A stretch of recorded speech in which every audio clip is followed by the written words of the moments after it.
Today, I've prepared the biography of Elon Musk.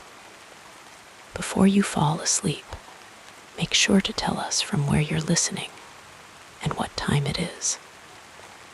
Now, calm down and listen to the story while falling asleep. I'm wishing you a cozy and comfortable night.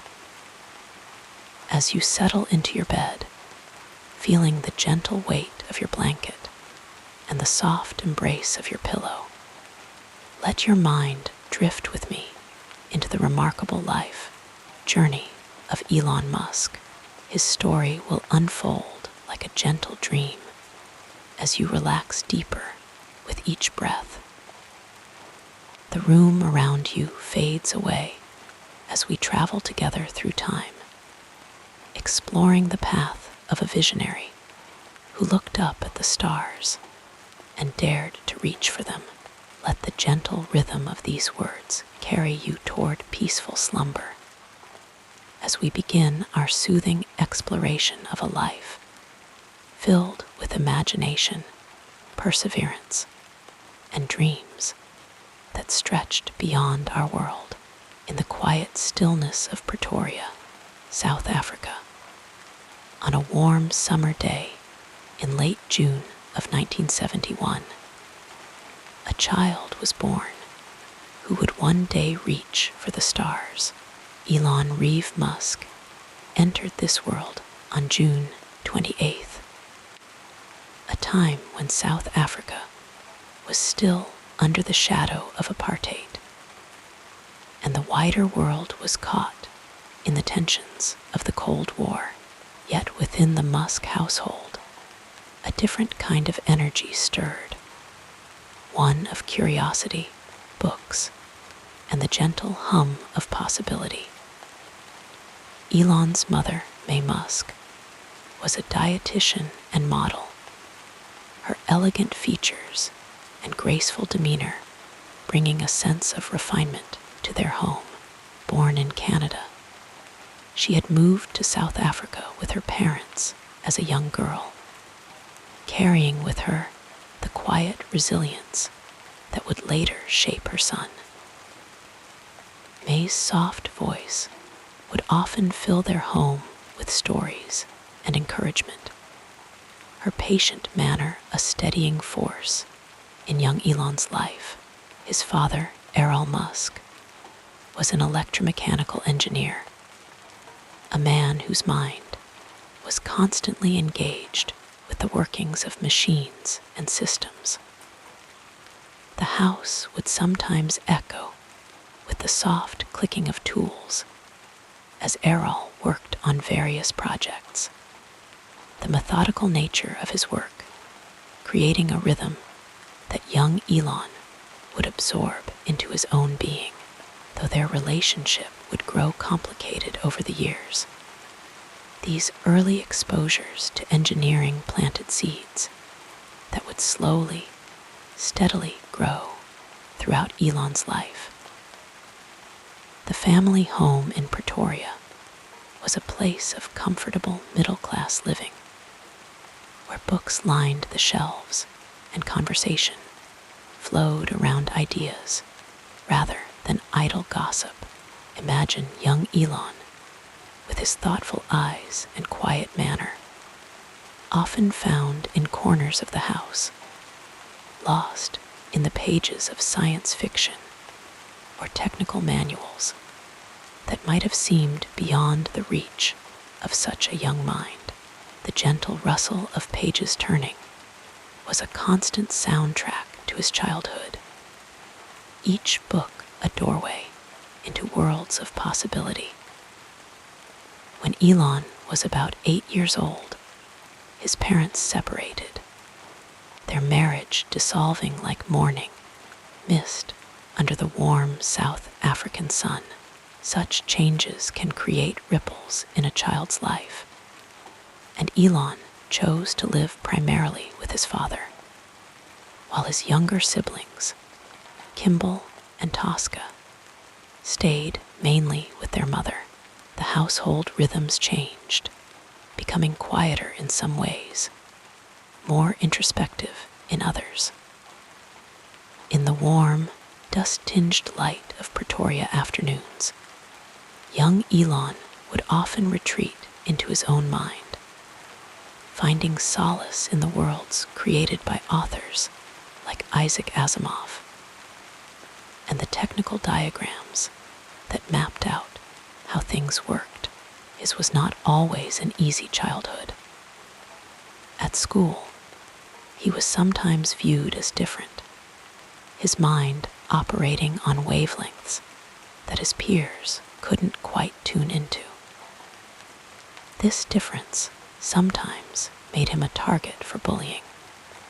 The harsh words and actions of other children leaving invisible marks that would shape his determination later in life. There was a particular afternoon, often recounted in family stories, when 10-year-old Elon discovered a computer at a local mall. As Elon approached the end of his high school years, the question of military service loomed. Mandatory conscription into the South African Army was still in effect, and the prospect of serving in a military that enforced apartheid policies was not something that aligned with his evolving worldview. This reality, combined with his desire to be closer to the technological innovations happening in North America, led him to make a significant decision to leave South Africa at the age of 17, with the warm South African sun at his back and uncertainty before him. Elon traveled to Canada. His mother's Canadian roots provided a pathway to this new beginning. Imagine the mixture of anxiety and excitement that must have filled him as the airplane lifted off South African soil, carrying him away from everything familiar toward a future he could only dimly envision. Canada opened its arms to the young immigrant, offering new landscapes, new systems, new possibilities. He stayed briefly with relatives in the province of Saskatchewan, the vast prairie skies providing a different kind of openness than the African veldt he had known. The adjustment wasn't always easy. New customs to learn, new accents to understand, new ways of being to navigate. But there was also a sense of liberation, of having stepped beyond the constraints of his birthplace into a world of broader opportunity. Elon enrolled at Queen's University in Kingston, Ontario, in 1989. The campus, with its limestone buildings and Great Lakes proximity, became his new home. Here, among diverse students from across Canada and beyond, he began to expand his social horizons. Though still somewhat reserved by nature, he formed friendships that would later prove significant in his entrepreneurial journey. His roommate at Queen's would later join him in his first business venture, a partnership born in those quiet dormitory conversations that stretched late into the Canadian nights. After 2 years at Queen's, Elon transferred to the University of Pennsylvania, drawn by its strong business and physics programs. Philadelphia, with its rich American history and urban energy, provided yet another environment for his developing mind to absorb. He pursued a dual bachelor's degree in physics and economics, an unusual combination that reflected his interest in both how the physical world works and how human systems operate within it. College life for Elon was not characterized by the typical social scenes or extracurricular activities. Instead, he often spent evenings thinking about what he saw as the most important problems facing humanity: sustainable energy, the expansion of human consciousness, and the long-term survival of our species. These were not common concerns for university students, but Elon's mind had always moved along different pathways than his peers. There were moments of lightheartedness too, of course. Friends from this period recall his dry sense of humor, his occasional participation in campus events, and his willingness to engage in deep conversations that might start at dinner and continue until dawn painted the eastern sky with gentle light. He was known to turn his rented house into an impromptu nightclub on weekends, charging admission to help cover his tuition costs. An early glimpse of the entrepreneurial thinking that would later define his career. After completing his undergraduate studies, Elon was accepted into the graduate physics program at Stanford University. California's Silicon Valley was beginning its ascent as the global center of technological innovation, and the opportunity to be at the heart of this revolution was compelling. However, in what would become a pattern in his life, Elon made an unexpected choice. After just 2 days in the program, he decided to leave, drawn instead to the internet boom that was just beginning to transform the business landscape. This decision marked the transition from Elon's formative years to his entrepreneurial journey. The foundations laid in his childhood and education, the love of reading, the comfort with technology, the willingness to think differently, the ability to adapt to new environments, would now serve as the building blocks for his professional life. Looking back at these early years, one can see the quiet shaping of a unique mind. The boy who read encyclopedias for pleasure, who found solace in science fiction during difficult school days, who taught himself computer programming before it was a common skill, was gradually becoming the man who would later challenge conventional thinking in multiple industries: the South African sunshine, the Canadian winters, the American university halls. All these environments contributed their particular influences to his development. Family dynamics, with both their nurturing aspects and their challenges, helped form his resilience and independence. The books that filled his childhood home opened windows to possibilities beyond his immediate circumstances. In these formative experiences, we can see the slow, gentle unfolding of a life that would eventually touch millions of others. The quiet child with thoughtful eyes has traveled far from those Pretoria afternoons, yet carries within him still the curiosity and determination that first began to stir in those early years. Like stars gradually appearing in the evening sky, each one a point of light in what would become a constellation of ideas, ventures, and visions for humanity's future.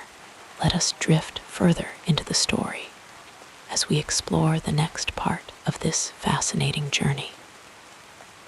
In the gentle light of a South African afternoon, the story of Elon Musk begins. not with rockets or electric cars, but with the meeting of two families whose bloodlines would converge to create one of our era's most distinctive minds. Let us drift back through time, like leaves carried on a soft autumn breeze, to explore the roots that nourished this remarkable life. Elon Musk was born on a warm summer day in Pretoria, South Africa. On June 28, 1971, his ancestry flows from multiple streams, creating a rich confluence of cultural heritage that would later inform his global perspective. On his father's side, the Musk family tree extends its branches into South African soil, though its roots reach back to European origins. Elon Musk, Elon's father, carried with him the complex heritage of South Africa, a land where multiple cultures had intertwined over centuries beneath the vast African sky. The Musk name itself has a quiet, understated quality to it, simple yet distinctive, like a single note that resonates clearly in a peaceful melody. Family stories suggest that distant Musk ancestors may have come from Germanic regions, their name possibly derived from older forms that whispered of musk fragrance, or perhaps mossy landscapes in faraway European forests.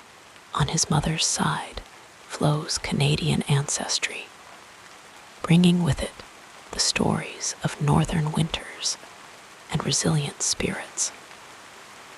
May Musk, born May Haldeman, added a fascinating dimension to Elon's heritage. Her family had moved to South Africa from Canada, carrying with them tales of Saskatchewan prairies and the gentle determination of people who had learned to thrive amid challenging seasons.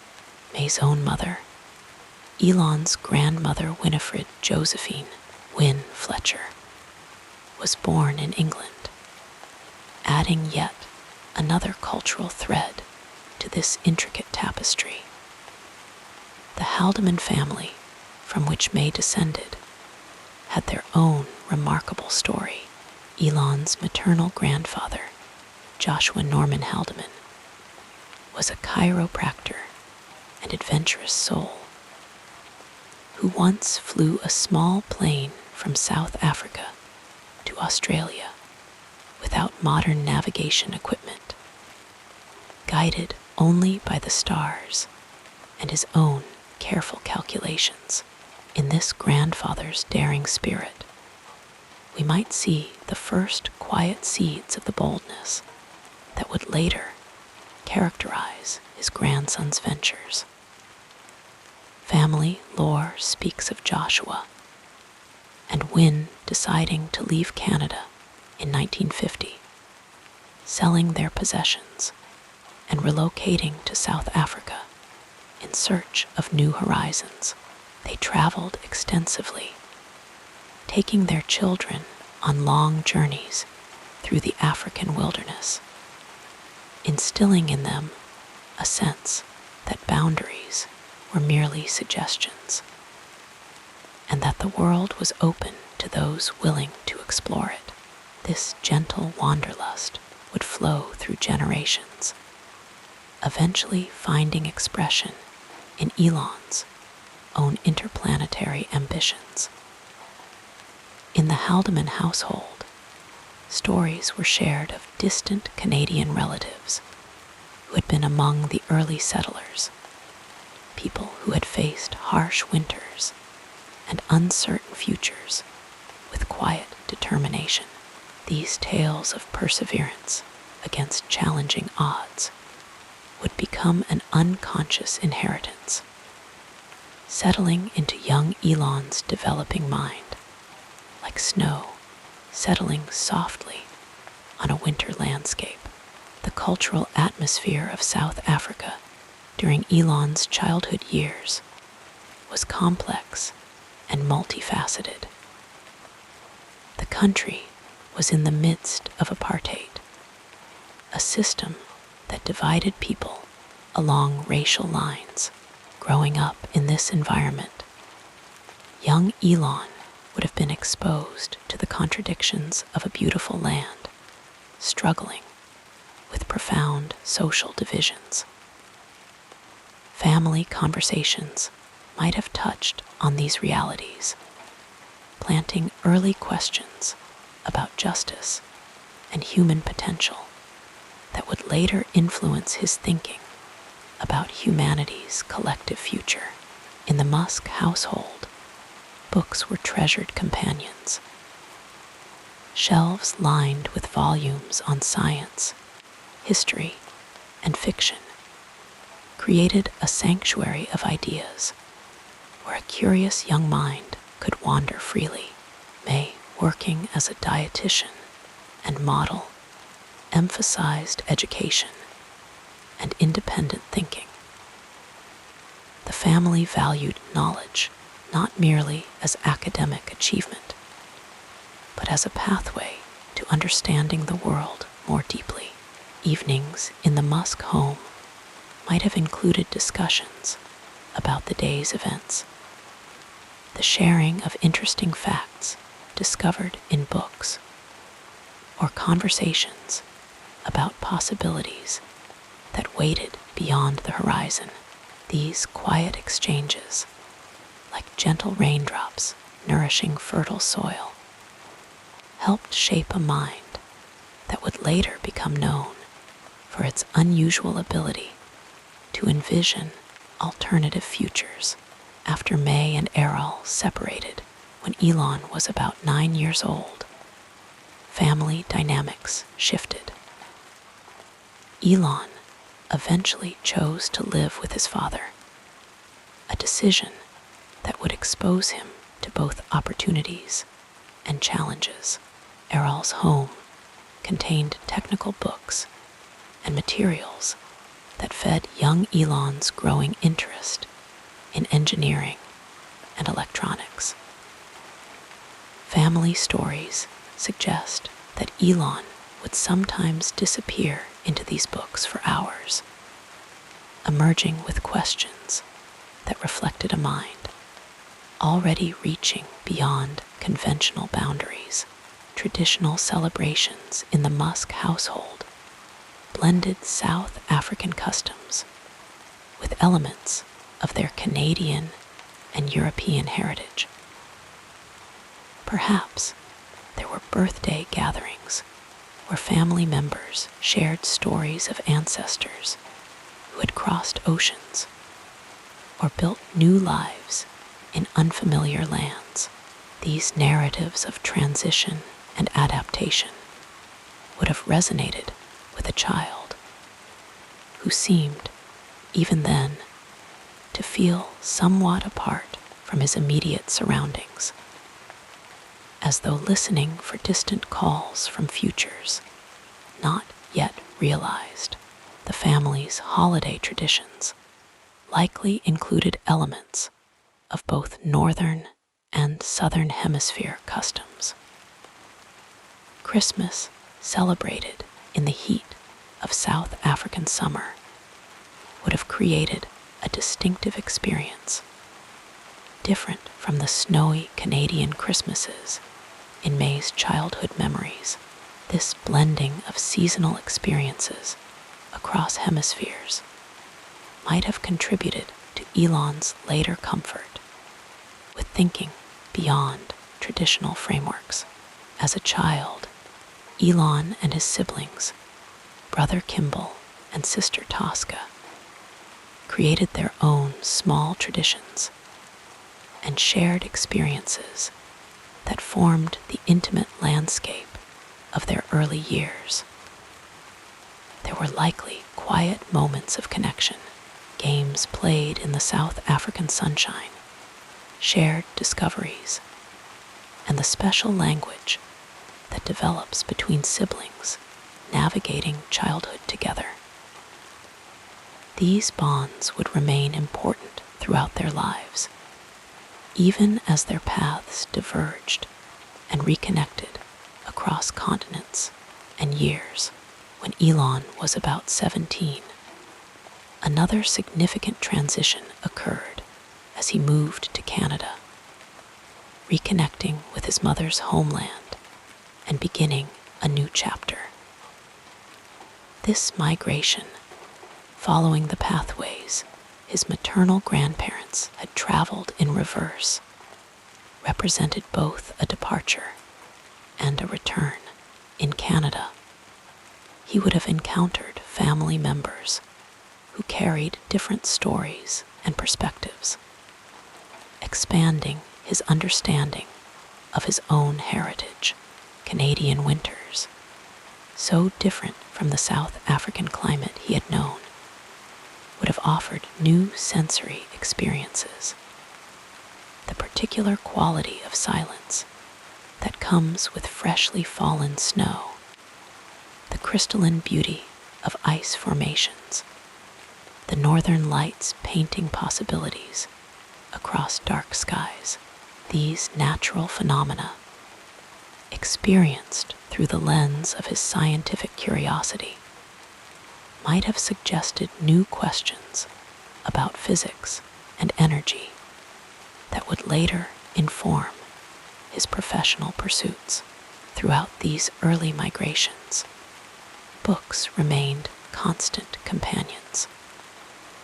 Family members recall that Elon read encyclopedias when he ran out of other material, absorbing information with unusual intensity. This habit reflected not merely intellectual curiosity, but perhaps a deeper need to understand the patterns and principles underlying the world's apparent chaos. In the pages of science fiction especially, he found visions of possible futures that resonated with his own emerging sense of human potential. The cultural influences that shaped young Elon were diverse and sometimes contradictory. South African pragmatism blended with Canadian openness. European intellectual traditions mixed with the frontier spirit that characterized both South Africa and Canada in different ways. From this multicultural foundation, he developed a perspective that was neither entirely African nor North American, but something distinctive, a viewpoint that could look at established systems with the fresh eyes of someone not fully bound by any single cultural framework. Family stories suggest that even as a child, Elon exhibited unusual focus when interested in a subject. He could become so absorbed in thought that he seemed to disappear into his own internal landscape, emerging with connections and ideas that surprised those around him. This capacity for deep concentration, nurtured in the relative quiet of his reading-rich childhood environment, would later become one of his most remarked-upon characteristics.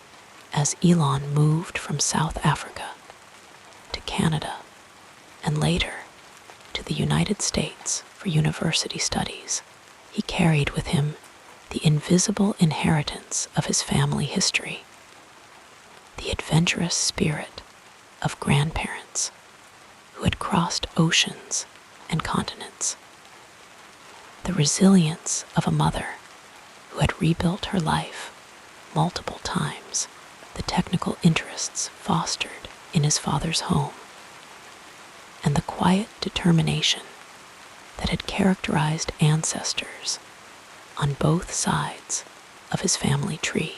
In the gentle unfolding of these formative years, we can observe the gradual emergence of patterns that would later define his approach to challenges.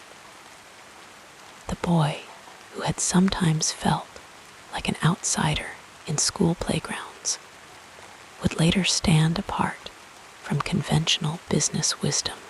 The child who had found refuge in books about space and technology would eventually direct his considerable resources toward making those early fascinations into tangible realities. Family gatherings today still carry echoes of these diverse cultural influences. When the extended Musk family comes together across their now global diaspora, they bring with them stories that span continents and generations. Perhaps they share memories of South African landscapes bathed in golden light, or recall the distinctive scent of rain on dry earth that signals the changing of seasons in the southern hemisphere. Maybe they exchange gentle teasing about Canadian winters, or reminisce about holiday traditions that have evolved as family members have moved across the world. In these moments of connection, we might imagine quiet acknowledgments of how far they have all traveled from those early days in Pretoria. Not just in geographical distance, but in the trajectories of their individual lives. For Elon especially, the journey from that curious South African child to a figure whose decisions affect global industries represents a path few could have anticipated, yet one that seems, in retrospect, to have been guided by consistent internal stars. Looking back at these early years, one can see the quiet shaping of a unique mind. The boy who read encyclopedias for pleasure, who found solace in science fiction during difficult school days, who taught himself computer programming before it was a common skill, was gradually becoming the man who would later challenge conventional thinking in multiple industries. The South African sunshine, the Canadian winters, the American university halls. All these environments contributed their particular influences to his development. Family dynamics, with both their nurturing aspects and their challenges, helped form his resilience and independence. The books that filled his childhood home opened windows to possibilities beyond his immediate circumstances. In these formative experiences, we can see the slow, gentle unfolding of a life that would eventually touch millions of others. The quiet child with thoughtful eyes has traveled far from those Pretoria afternoons, yet carries within him still the curiosity and determination that first began to stir in those early years, like stars gradually appearing in the evening sky, each one a point of light in what would become a constellation of ideas, ventures, and visions for humanity's future. As our eyelids grow heavy and our thoughts drift toward sleep, we might reflect on how the stories of our origins continue to influence us in ways both obvious and subtle. The cultural heritages we inherit, the family traditions we observe or adapt, the landscapes of our childhoods. All these elements become part of the invisible foundations upon which we build our lives. In Elon Musk's case, these foundations supported ambitions that would eventually reach toward the stars. they began, as all human stories do, with the simple, profound connections of family, culture, and place. The peaceful narrative of this life continues as we turn our attention to what happened next. In the gentle warmth of Pretoria, South Africa, young Elon Musk's childhood unfolded beneath skies of endless blue. The African sun cast long, lazy shadows across the suburban landscapes where he spent his early years, in a place where time seemed to move with the unhurried rhythm of the seasons. The Musk family home stood in a quiet neighborhood, a modest dwelling that would become the backdrop for the first chapter of an extraordinary life story. The South African landscape surrounding young Elon was a tapestry of contrasts. The dry, rust-colored earth gave way to patches of resilient greenery, while jacaranda trees lined many streets, creating tunnels of purple blossoms when in bloom. During the summer months, the air would fill with their sweet fragrance, carried on warm breezes that rustled through leaves and whispered secrets of faraway places. These same breezes would sometimes bring the distant sounds of thunderstorms rolling across the Highveld, nature's percussion accompanying the daily symphony of life. As evening fell, the southern hemisphere stars would appear, one by one, until the night sky became a glittering canopy overhead. Perhaps it was during these quiet moments, gazing upward from a garden or balcony, that the first seeds of space fascination were planted in a young mind. The Southern Cross and other constellations, unfamiliar to Northern Hemisphere dwellers, formed patterns that sparked imagination and wonder. The social environment of apartheid-era South Africa added layers of complexity to childhood, even in relatively privileged surroundings. Awareness of societal divisions and inequities would gradually dawn on a perceptive child. The contradictions between the values espoused at home and the realities of the wider society created tensions that required navigation and eventually, for many, rejection of the status quo. These early exposures to social injustice may have contributed to Elon's later tendency to question established systems and seek alternative solutions. When Elon was around 10 years old, his parents divorced, creating a significant shift in his daily life. Family structures reorganized, routines changed, and the emotional landscape altered. Such transitions in childhood often accelerate maturation as children develop coping mechanisms and adaptability. For Elon, books became even more important as sources of stability and escape, worlds that remained constant when the real world seemed unpredictable. After the divorce, Elon chose to live primarily with his father, an arrangement that placed him in a household where technical projects and practical problem-solving were everyday activities.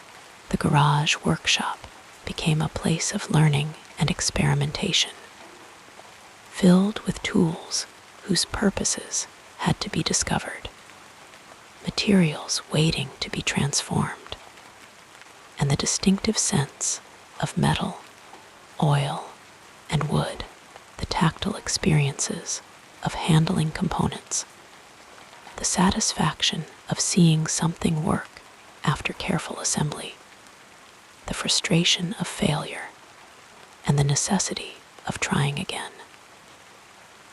These practical lessons laid groundwork for later approaches to engineering challenges. As adolescence approached, Elon's interests in computers began to develop more seriously. South Africa in the early 1980s was not at the forefront of the personal computing revolution, but access to early machines opened new realms of possibility. The soft green glow of monochrome screens illuminated late nights of programming. The rhythmic clicking of keyboards creating a meditative backdrop for hours of concentration. Self-taught in many aspects of computing, Elon absorbed technical knowledge with remarkable speed, finding in the logical structures of programming languages a clarity that human interactions sometimes lacked. At age 17, another significant geographical transition occurred when Elon moved to Canada. The shift from the sun-drenched landscapes of South Africa to the seasonal variations of North America brought new sensory experiences. Canadian winters with their crystalline beauty and physical challenges. The crunch of snow underfoot, the sting of cold air in lungs accustomed to African warmth, the peculiar silence that falls with heavy snowfall. All these created a different environmental context for late adolescents living with relatives at first.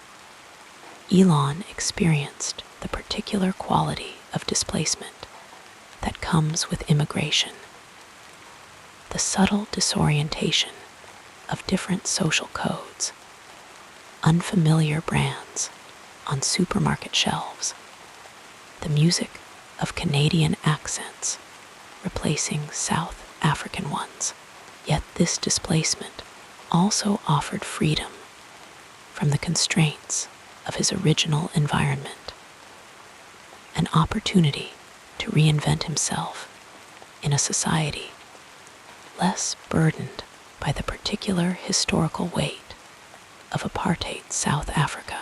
The Canadian educational system provided new intellectual challenges and opportunities. Classrooms had different rhythms, teaching styles varied, expectations shifted.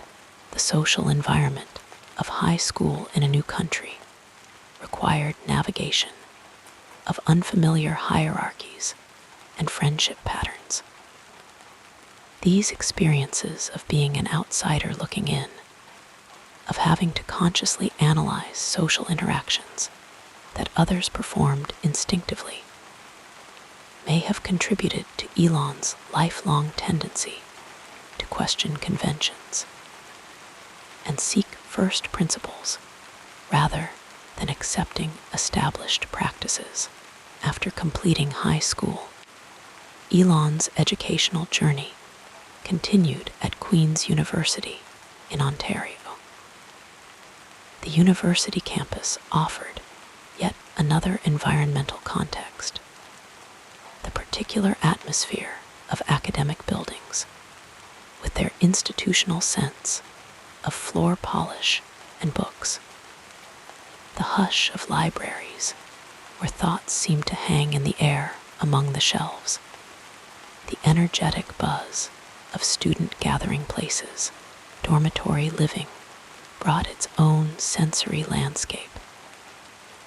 Shared spaces with their compromise and camaraderie, the sounds of other students studying or socializing, the late-night conversations that wandered from course material to life philosophies.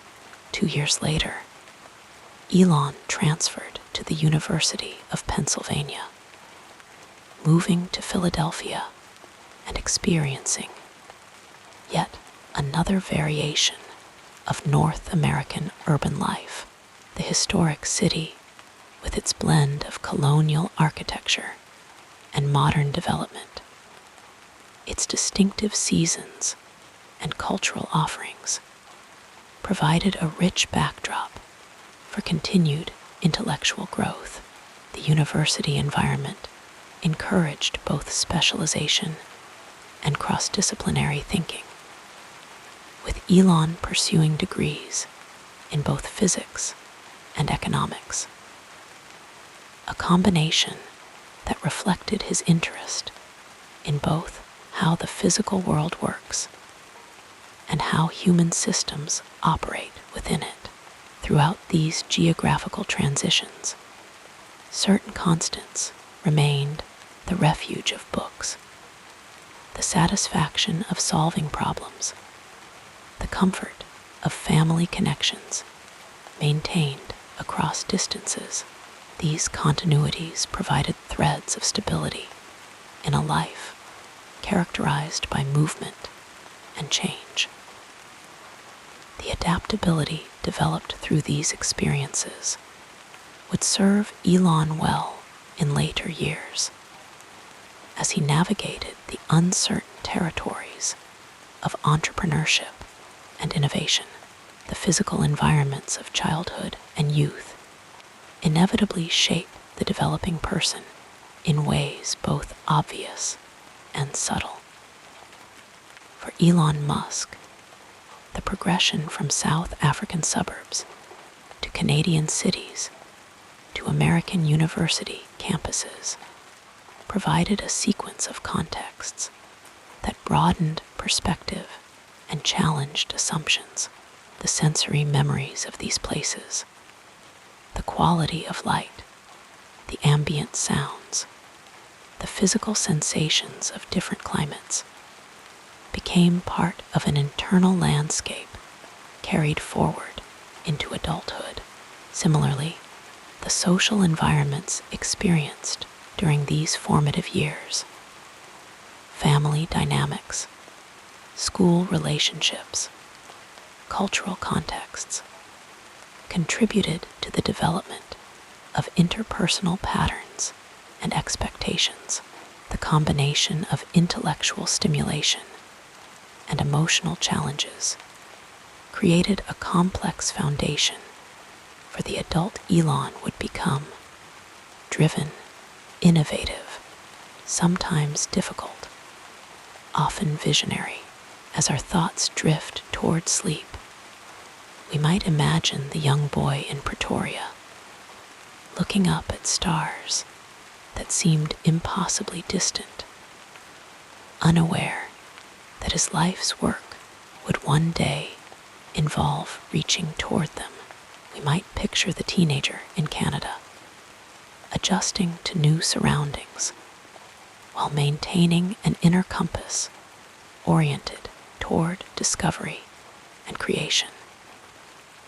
We might envision the university student absorbing knowledge across disciplines, already beginning to imagine how technologies might transform human possibilities. In these quiet images from a life still unfolding, we find reminders of how our own childhoods continue to influence us, how the places we have known and the people who have known us shape our understanding of what is possible. As consciousness begins to soften at the edges, giving way to the gentle embrace of sleep, we carry with us this awareness of continuity, of how past flows into present and present into future in the river of human experience that connects us all. As you relax deeper, let us now softly explore the next chapter of this soothing biography. As Elon Musk's educational journey began to take shape, there was a gentle rhythm to to his intellectual development, a slow unfolding of potential that would eventually transform multiple industries. After completing his primary education in South Africa, young Elon's mind continued to expand and develop, seeking knowledge with a quiet but persistent curiosity that would become characteristic of his approach to learning throughout his life. At the age of 17, Elon made his way to Canada, a transition that carried him across oceans and continents, away from the familiar landscapes of his childhood. This geographical shift represented not merely a change in location, but the beginning of a new chapter in his educational story. The Canadian winter winds and snow-covered campuses would become the backdrop for his continued intellectual evolution as he enrolled at Queen's University in Kingston, Ontario. There, amid the historic limestone buildings and beneath the canopy of maple trees that turned brilliant shades of crimson and gold each autumn, Elon began his collegiate studies.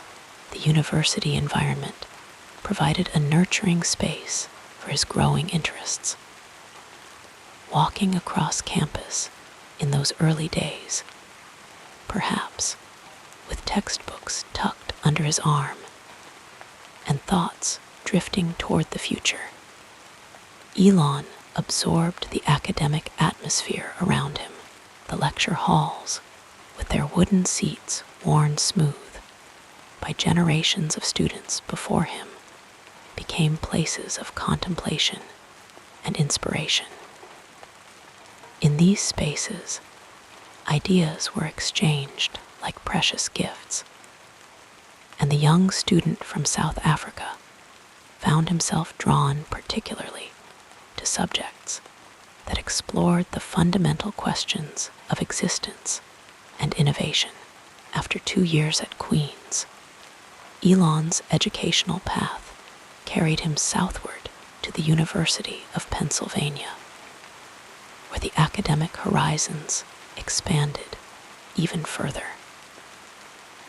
The university's campus, with its blend of historic architecture and modern facilities, became another home for his inquiring mind. Here, he pursued not one but 2 bachelor's degrees, an unusual choice that reflected his reluctance to confine his interests to a single field. Physics, with its elegant equations describing the fundamental forces of the universe, captured part of his attention. Business, with its practical frameworks for turning ideas into reality, claimed another portion. This dual focus was not merely academic multitasking.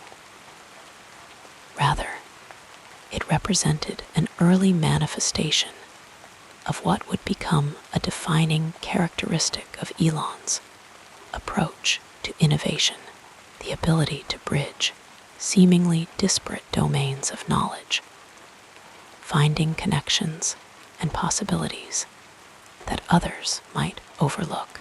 As he moved between physics lectures and business seminars, between laboratories and case studies, his mind was developing a distinctive way of seeing the world, one that recognized how scientific principles could inform commercial ventures and how business models could serve to implement technological breakthroughs. The pace of his studies was steady and deliberate. There were long evenings in the library where the soft glow of reading lamps created islands of illumination in the gathering darkness. There were conversations with professors who recognized something unusual in the student, who asked questions that sometimes reached beyond the boundaries of the course material. There were study groups with fellow students, some of whom would later recall the quiet intensity with which Elon approached problems, turning them over in his mind like smooth stones in a riverbed, examining them from multiple angles until their secrets were revealed. During these university years, Elon's reading extended well beyond his assigned textbooks. Science fiction novels transported his imagination to possible futures, while biographies of inventors and entrepreneurs provided historical context for his own emerging ambitions. The works of Isaac Asimov, with their sweeping vision of humanity's potential expansion throughout the galaxy, made a particularly deep impression. So too did the stories of Thomas Edison and Nikola Tesla, innovators whose work had transformed society in earlier generations. It was not only through books that Elon's intellectual development progressed.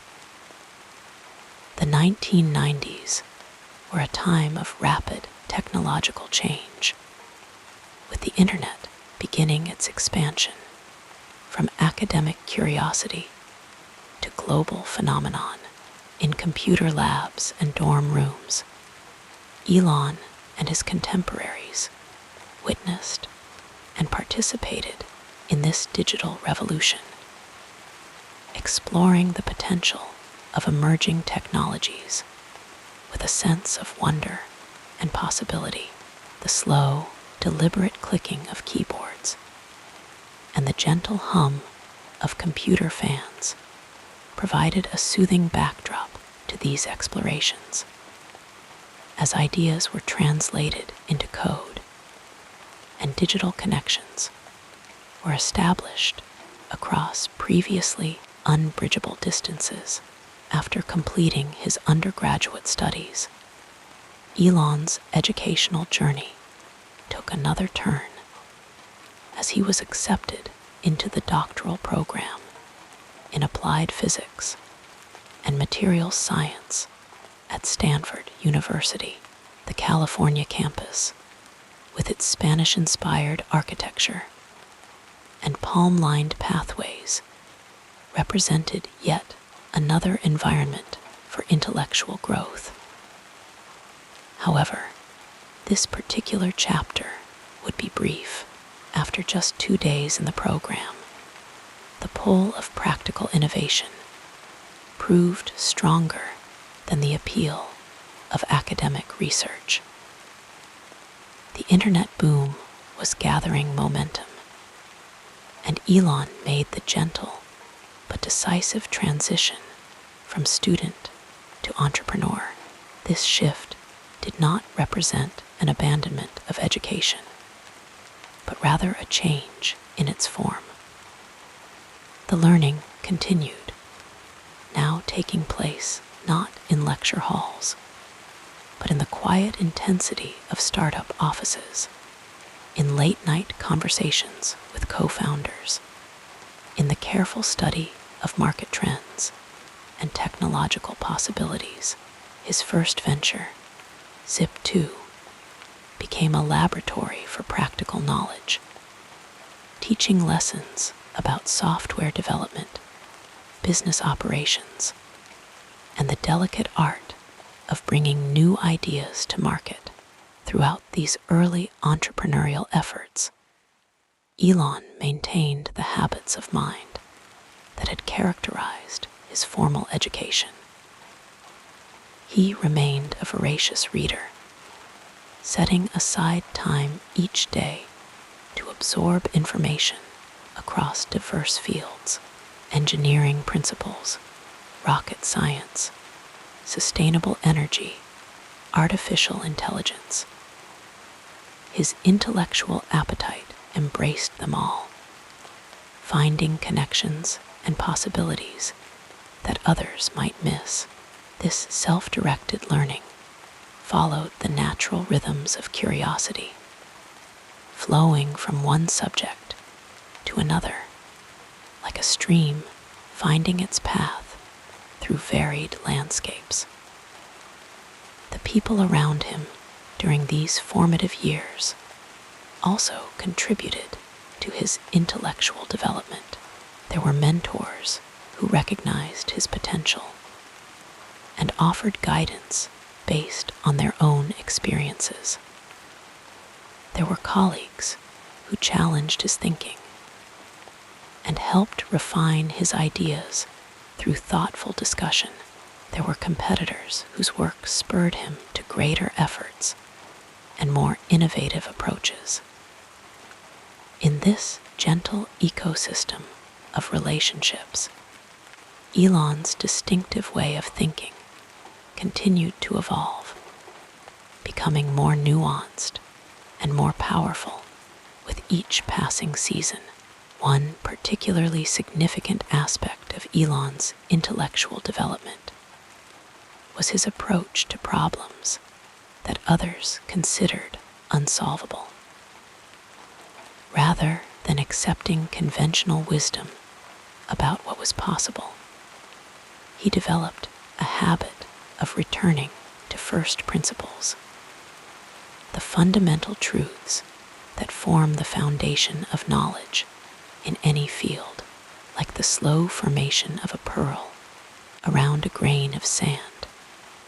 Transformative ideas often require time to develop their full potential, layer by patient layer, until something of lasting value emerges.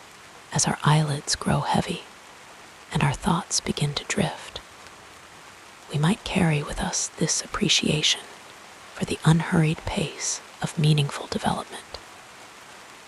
In a world that often values immediate results and instant gratification, there is comfort in remembering that some of the most significant contributions to human progress have emerged from extended periods of learning, questioning, and gradual refinement.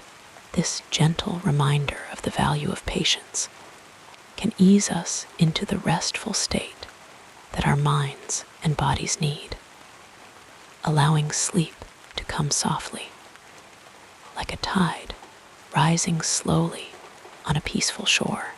Our soothing biography continues with a look at the next important period in this incredible life. Every great mind is shaped by those who came before, those who walked alongside, and those who offered guidance along the winding path of life. Elon Musk's journey, like so many others, was not a solitary one. It was gently sculpted by mentors, role models, and quiet influences that left their mark in ways both subtle and profound.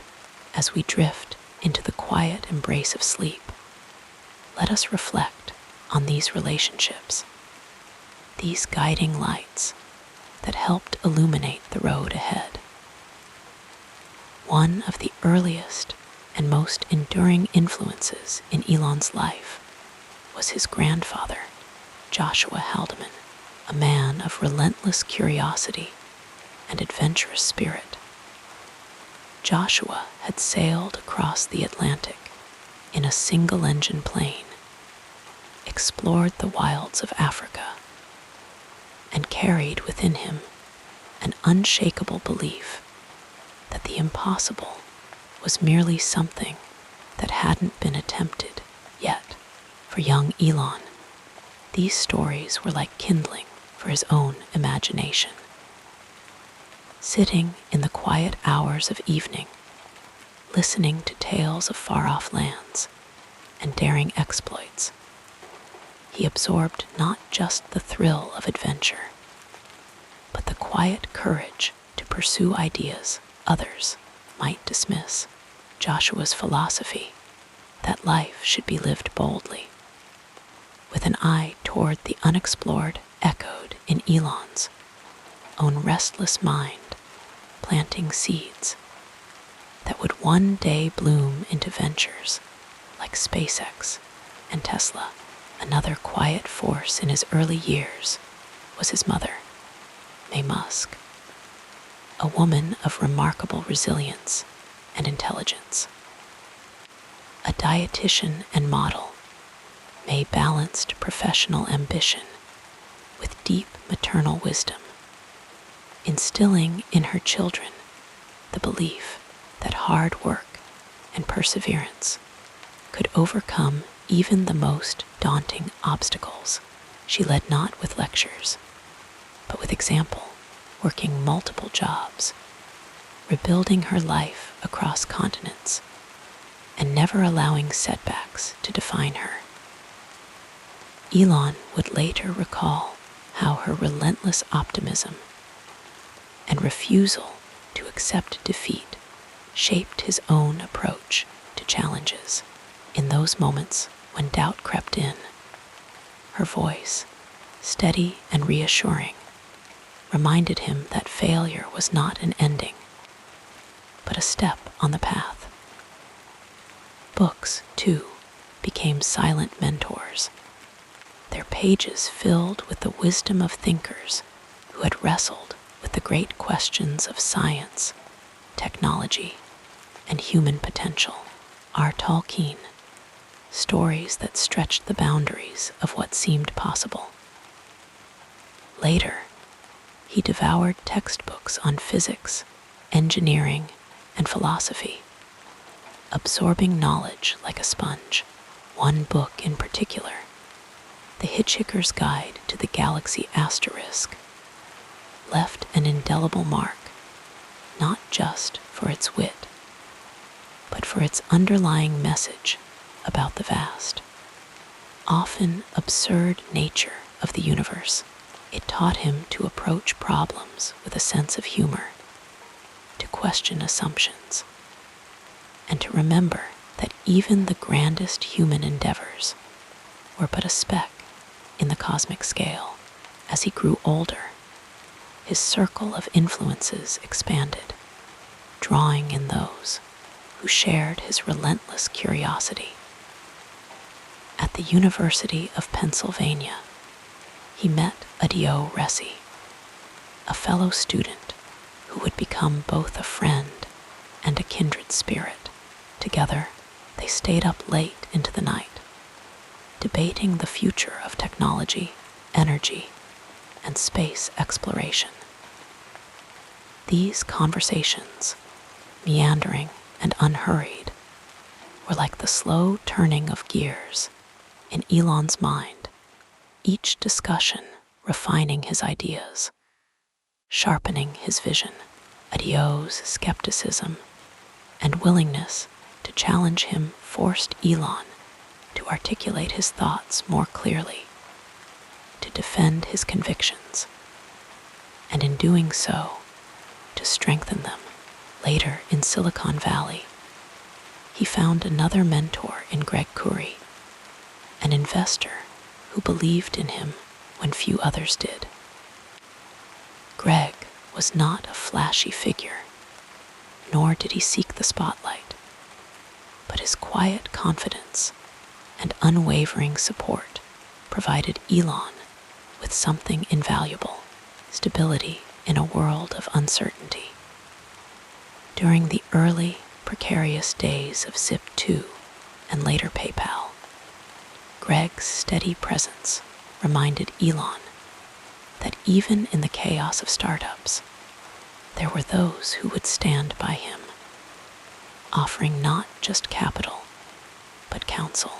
It was a lesson in the power of trust, of finding those rare individuals who see potential even when the path is unclear. Perhaps one of the most unexpected yet profound influences came from a man Elon never met in person: Nikola Tesla.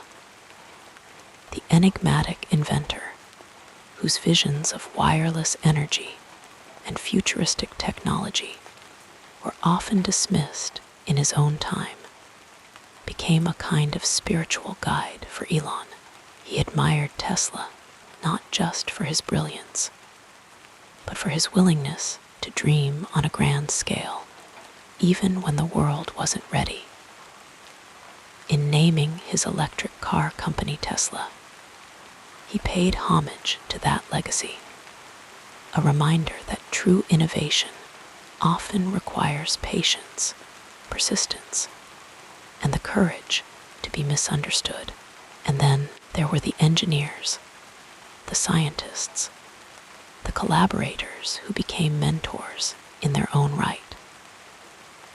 At SpaceX, he worked alongside veterans of the aerospace industry, men and women who had spent decades wrestling with the challenges of rocketry. At first, some viewed him with skepticism, an outsider with big ideas, but little practical experience. Yet, over time, through late-night problem-solving sessions and shared frustrations, mutual respect grew. These individuals, many of them unsung heroes of engineering, taught him the value of humility, of listening to those with hands-on knowledge. They showed him that vision alone was not enough. It had to be tempered with discipline, with attention to the smallest details. Even rivals and critics played their part in shaping his thinking. Men like Jeff Bezos, with whom he shared a fierce competition in the race to space, pushed him to refine his strategies, to question his assumptions. Though their relationship was often tense, there was an unspoken respect, a recognition that each man, in his own way, was striving toward something larger than himself. Competition, Elon came to understand, was not just about winning, but about raising the bar for everyone. Now, as sleep gently tugs at the edges of our consciousness, we might reflect on the quiet truth that no one walks their path alone. Each of us is shaped by the voices of those who came before, by the hands that steadied us when we stumbled, by the minds that challenged us to think deeper. Elon's journey, like all great journeys, was a tapestry woven from countless threads, some bright and bold, others subtle, nearly invisible, yet no less essential. And so, as we drift toward dreams, let us carry with us the comforting thought that growth is never solitary. Whether we are building rockets, writing stories, or simply navigating the quiet currents of daily life, we are all guided in ways seen and unseen by those who light the way.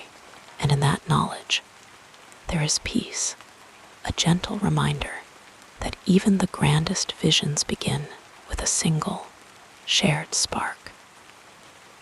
Sleep now, and may your dreams carry you as far as those who dared to dream before you.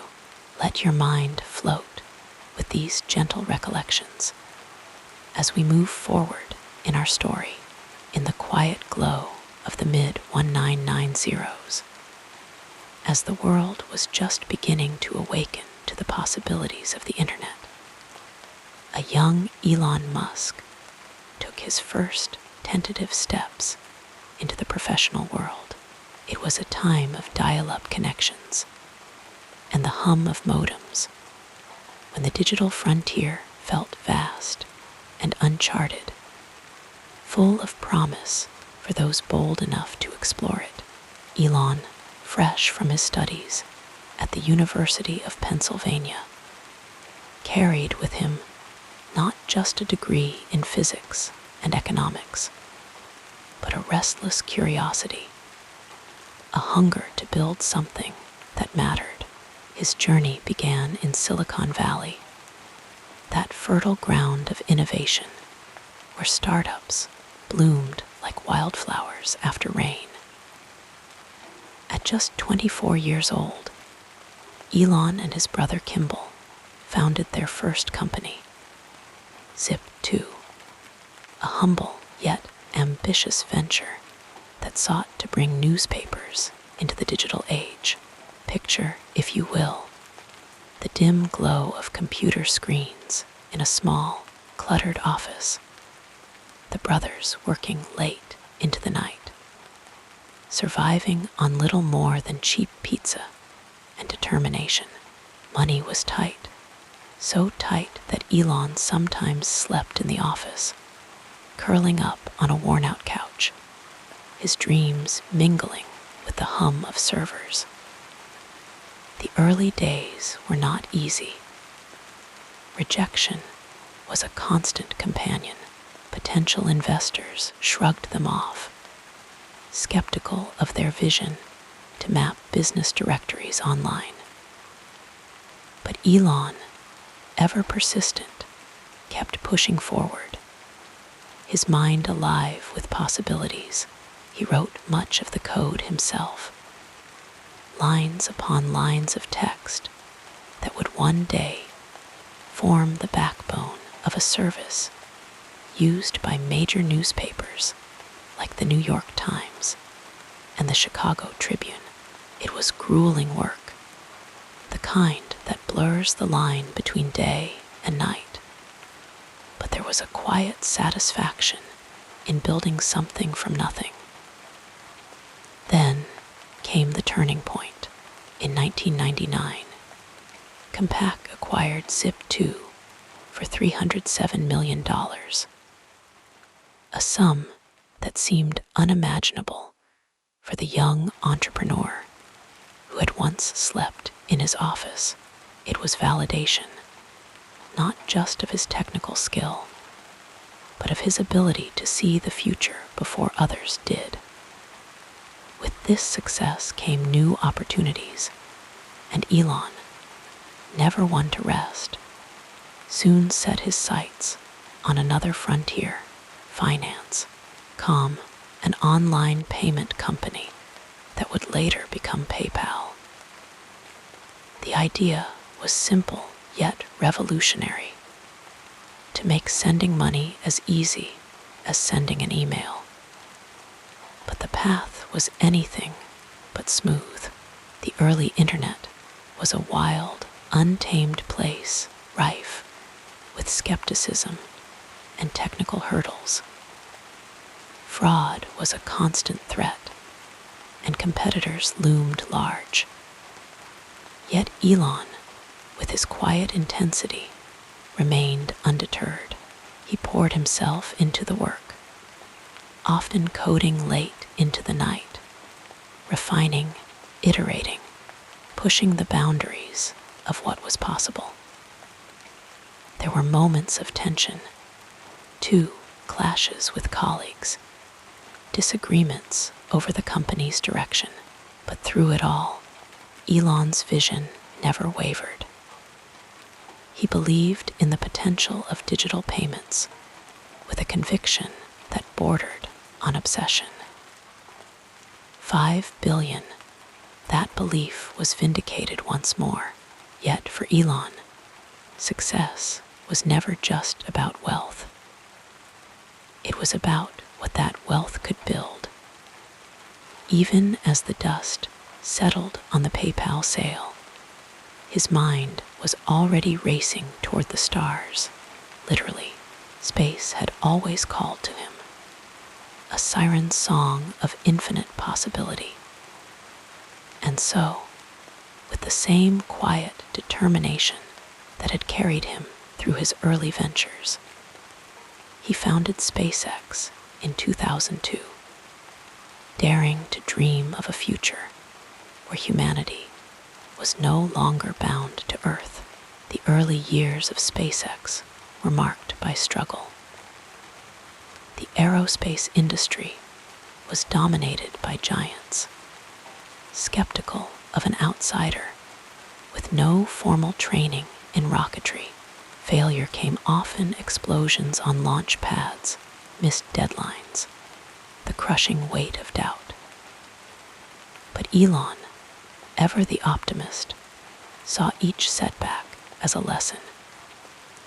He surrounded himself with brilliant minds, engineers who shared his passion and his willingness to take risks.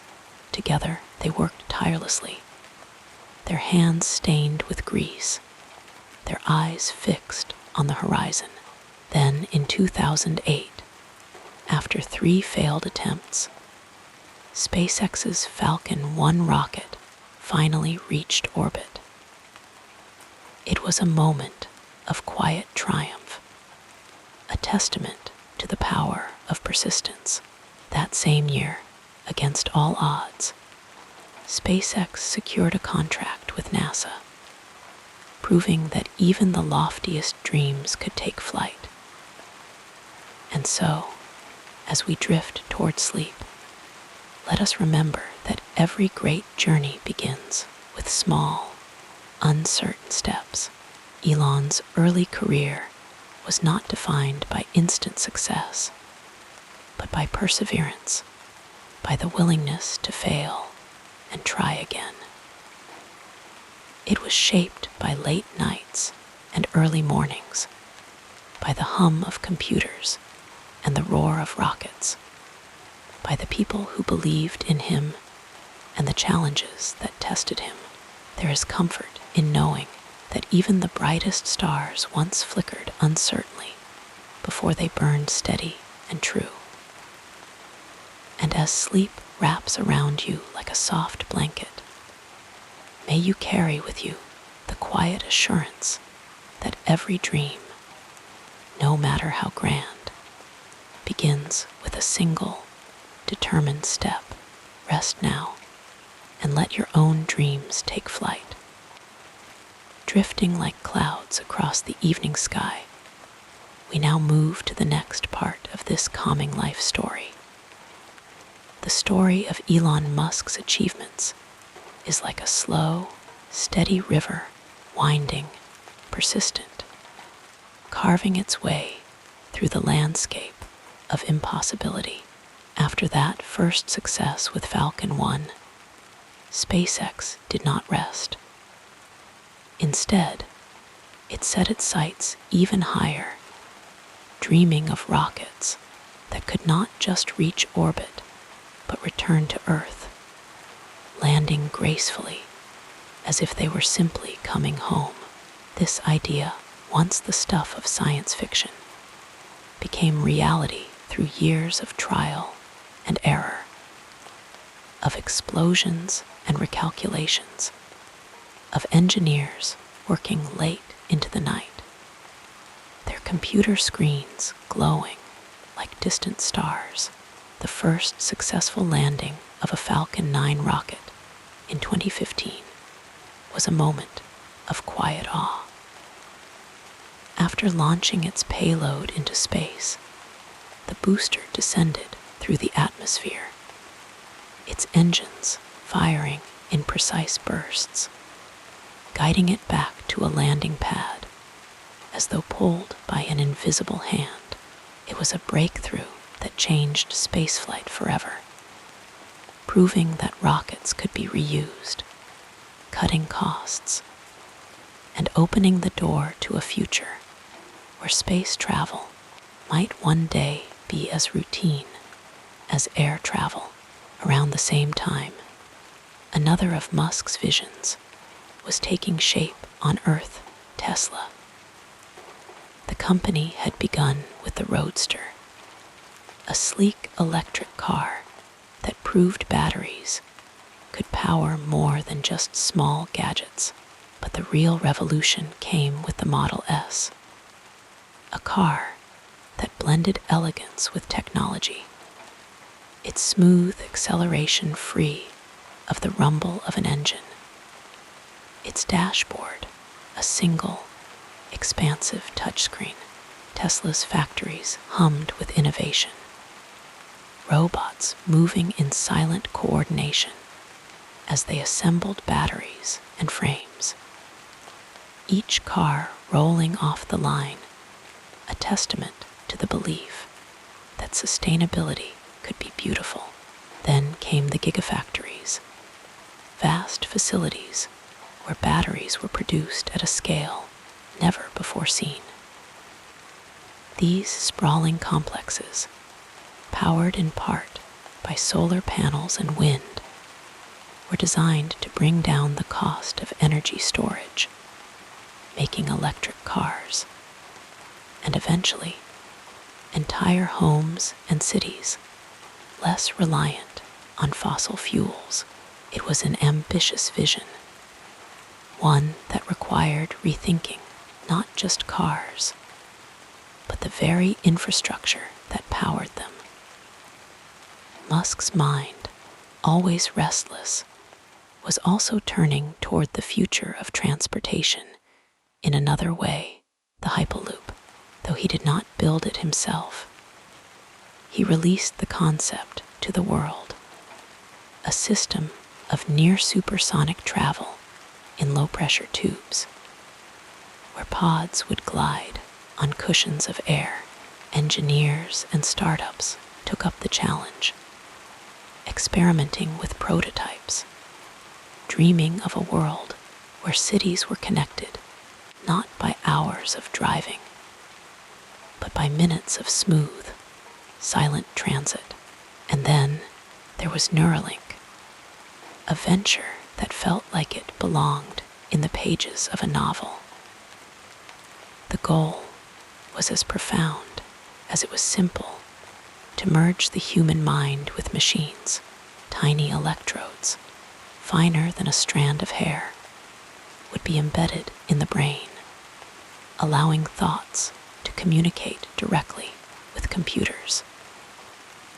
It was a vision born from the desire to heal, to restore movement to the paralyzed, to give voice to those who had lost it, and perhaps one day to expand the very boundaries of human cognition.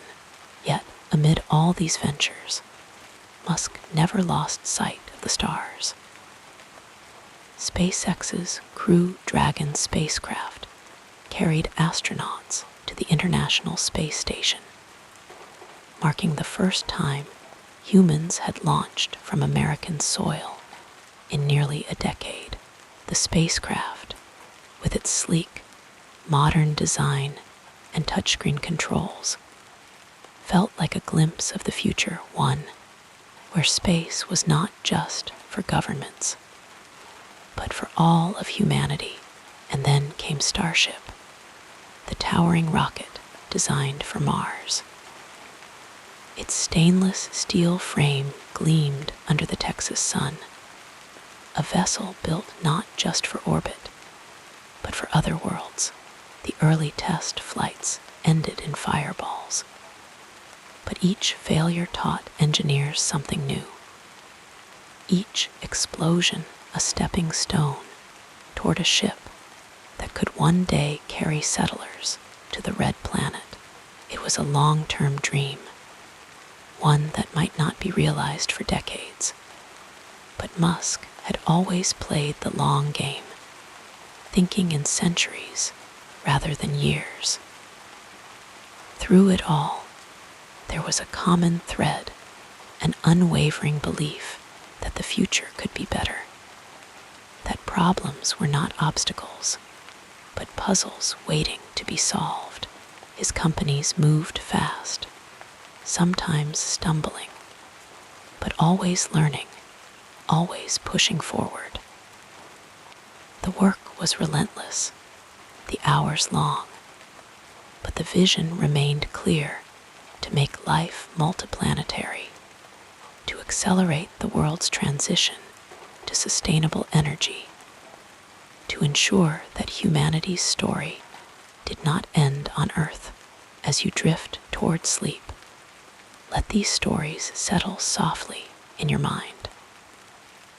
Picture rockets landing like falling leaves, electric cars gliding silently down moonlit roads, neural threads weaving minds and machines together.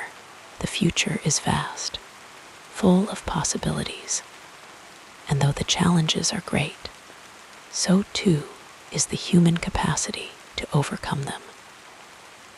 Rest now, and may your dreams be filled with stars, with quiet triumphs, with the gentle hum of progress moving ever forward as your breathing becomes more regular. Let us continue with the next chapter of our biography.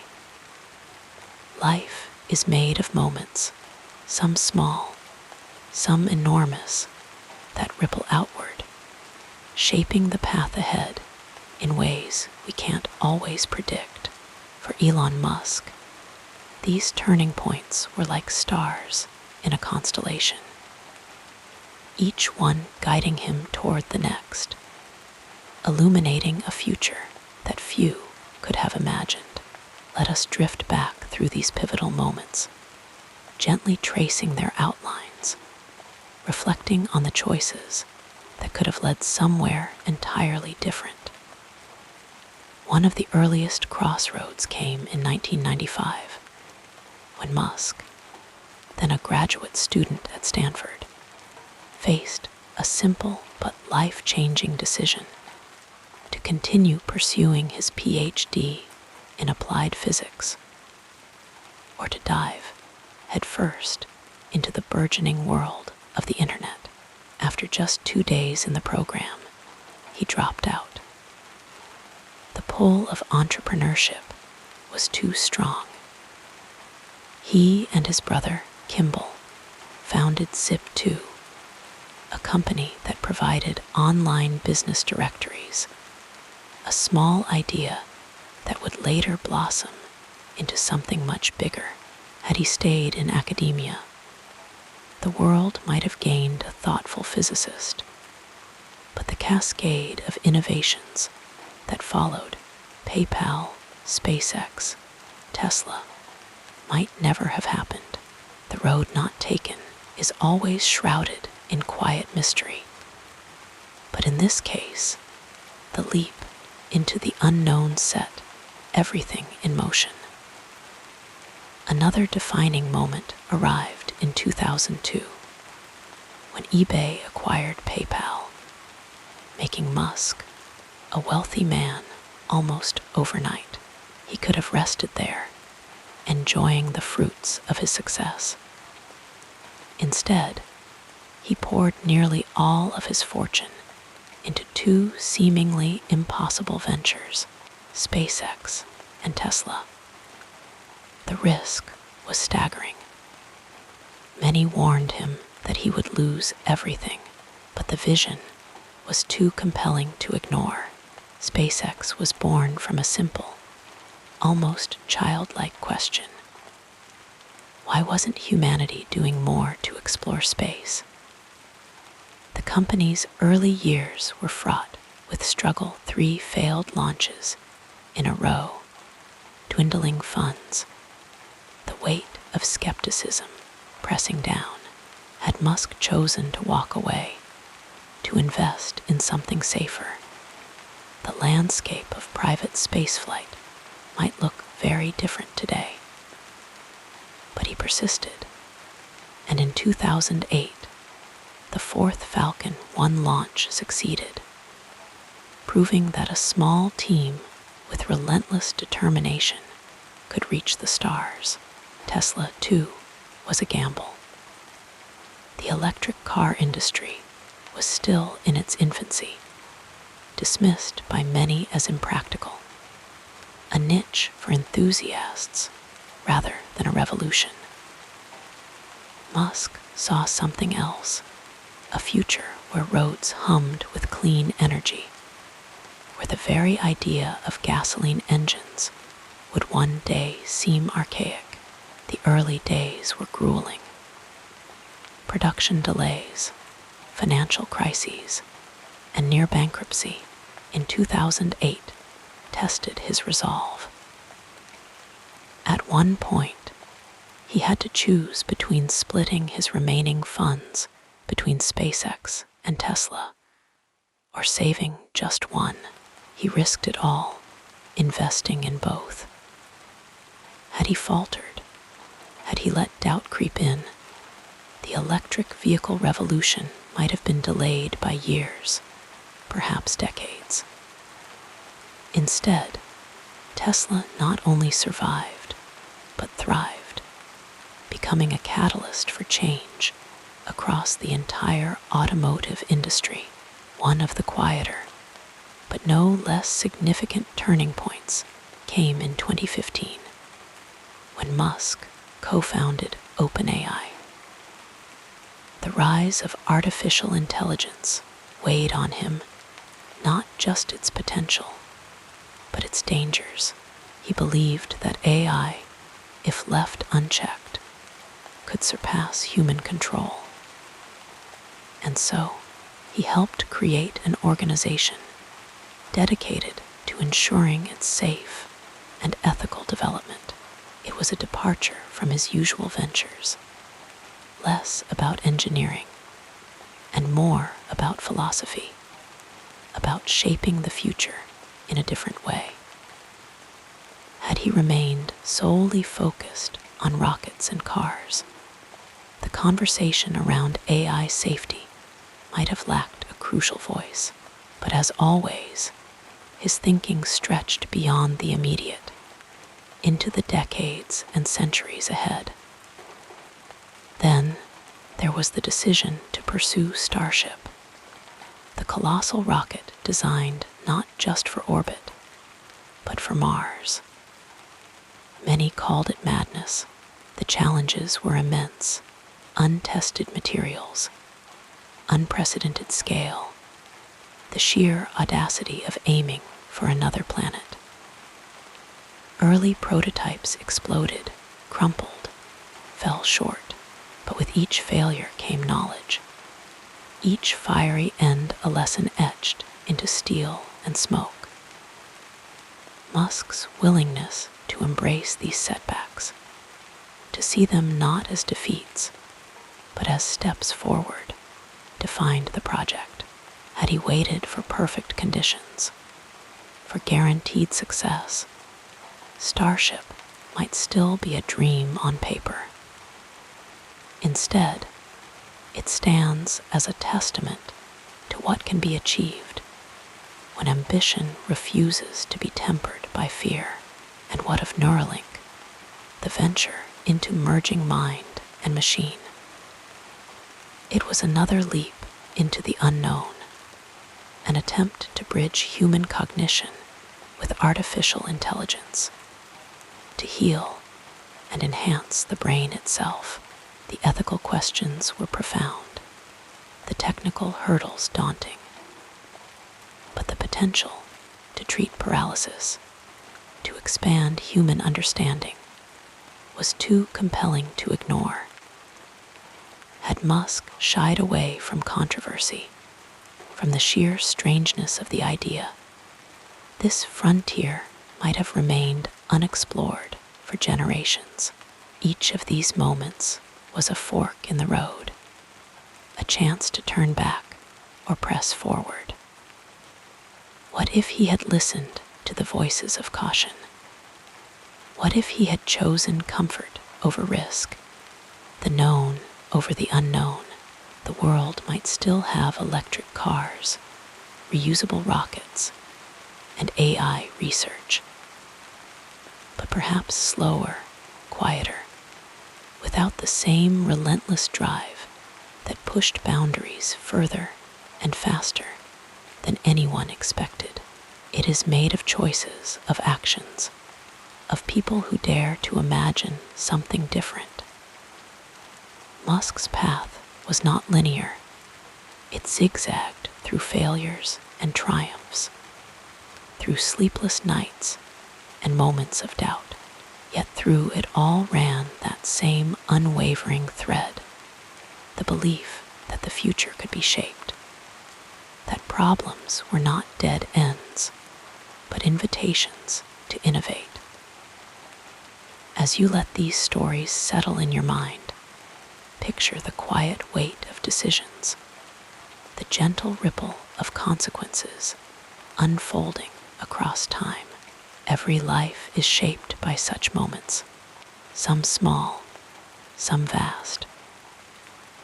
And as you drift toward sleep, remember that the future is still being written, still full of crossroads waiting to be taken, of paths waiting to be chosen. Rest now, and may your dreams be filled with the quiet courage of those who dare to take the next step, no matter how uncertain the road ahead. The calming story continues as we gently examine what happened next in this remarkable journey. Elon Musk's life, like all lives, was woven not just through his own choices, but through the people who walked beside him, sometimes for a season, sometimes for decades. His relationships were like constellations in the night sky, each one a point of light that shaped his journey, offering warmth, challenge, or quiet companionship along the way. Some burned bright and brief. Others glowed steadily through the years, but all left their mark on the man who would dare to reshape industries, space travel, and even the way we think about the future. From the very beginning, family was a grounding force. His mother, May, was a pillar of strength, a woman who taught him resilience through her own struggles. As a single parent, she worked multiple jobs to provide for her children, and her determination imprinted on Elon a quiet understanding that hard work was not just necessary, it was honorable. She never discouraged his dreams, even when they seemed impossible. And in later years, when the world knew his name, she remained his fiercest defender and most loving critic. His father, Errol, was a more complicated figure, a man of sharp intellect, but also of personal turbulence. Their relationship had its fractures, moments of distance and reconnection. But even in absence, a father's influence lingers. Elon would later reflect that his relentless drive might have been, in part, an inheritance, a need to prove something to himself and to the world. Then there were his siblings, Kimball and Tosca. Kimball, especially, was not just a brother, but a partner in early ventures, a co-dreamer who shared Elon's taste for risk.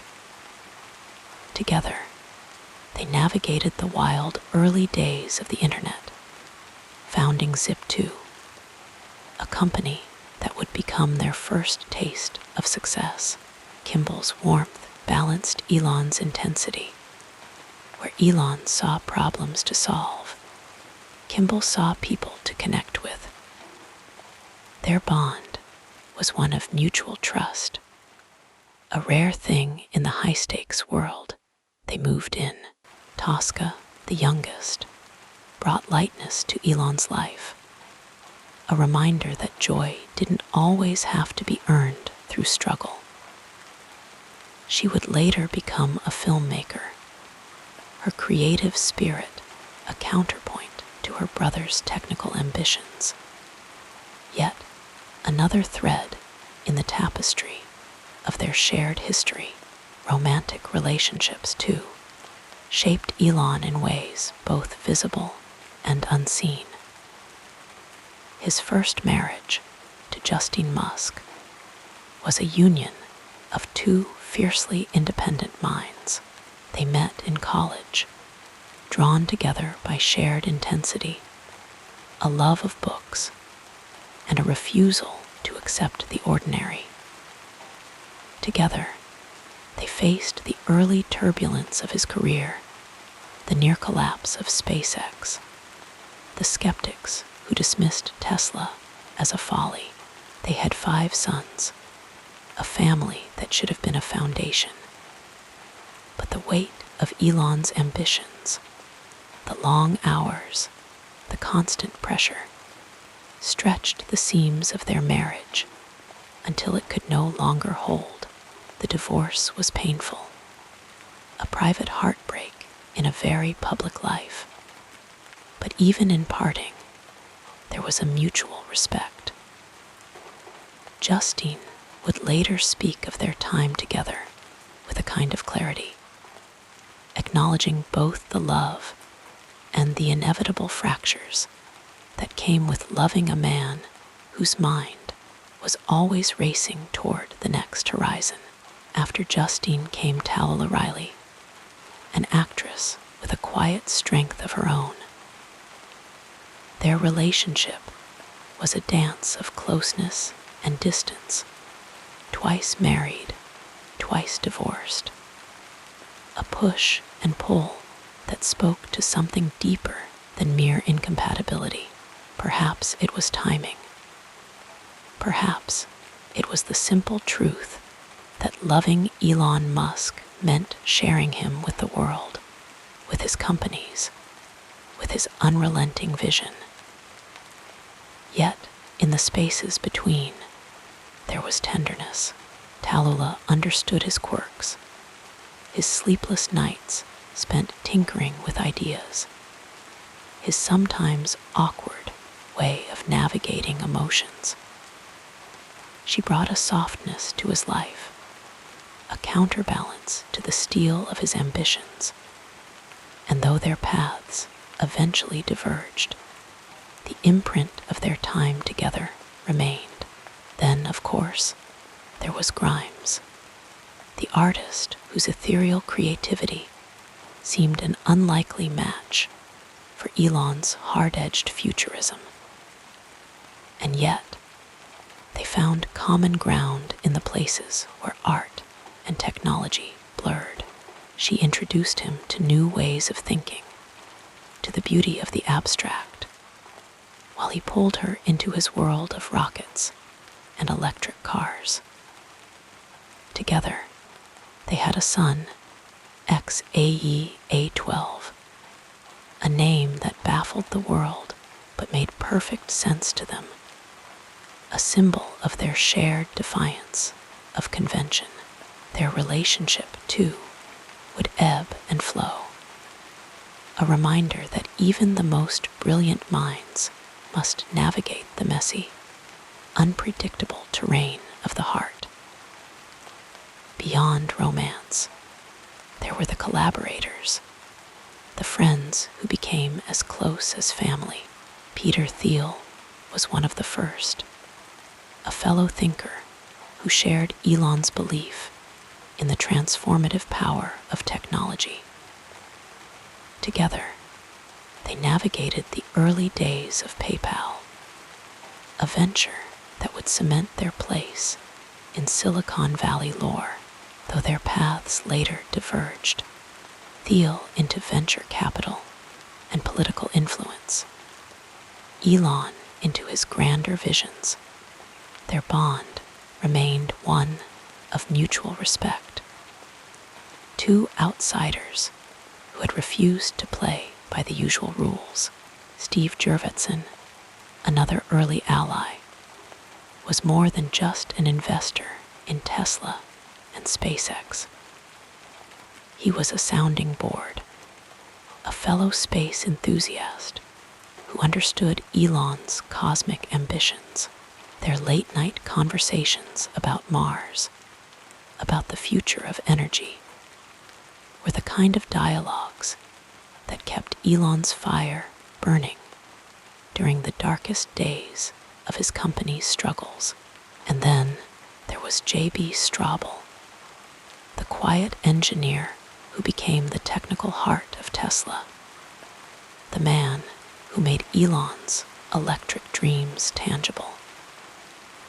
Their partnership was one of complementary genius Elon the visionary, JB the executor, together turning an industry on its head.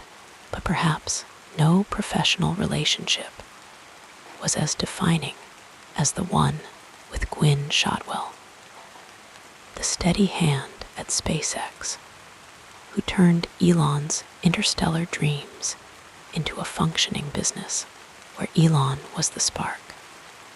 Gwynne was the flame keeper, the one who ensured that the rockets didn't just reach for the stars, but also stayed financially grounded enough to keep flying. Their trust was absolute, a rare alchemy in the high-stakes world of aerospace. And it was her leadership that allowed Elon to keep pushing boundaries without watching the company crumble beneath the weight of his ambitions. Then there were the conflicts, the inevitable fractures that come when strong wills collide. His public feuds with figures like Jeff Bezos or regulators who doubted his methods were well documented.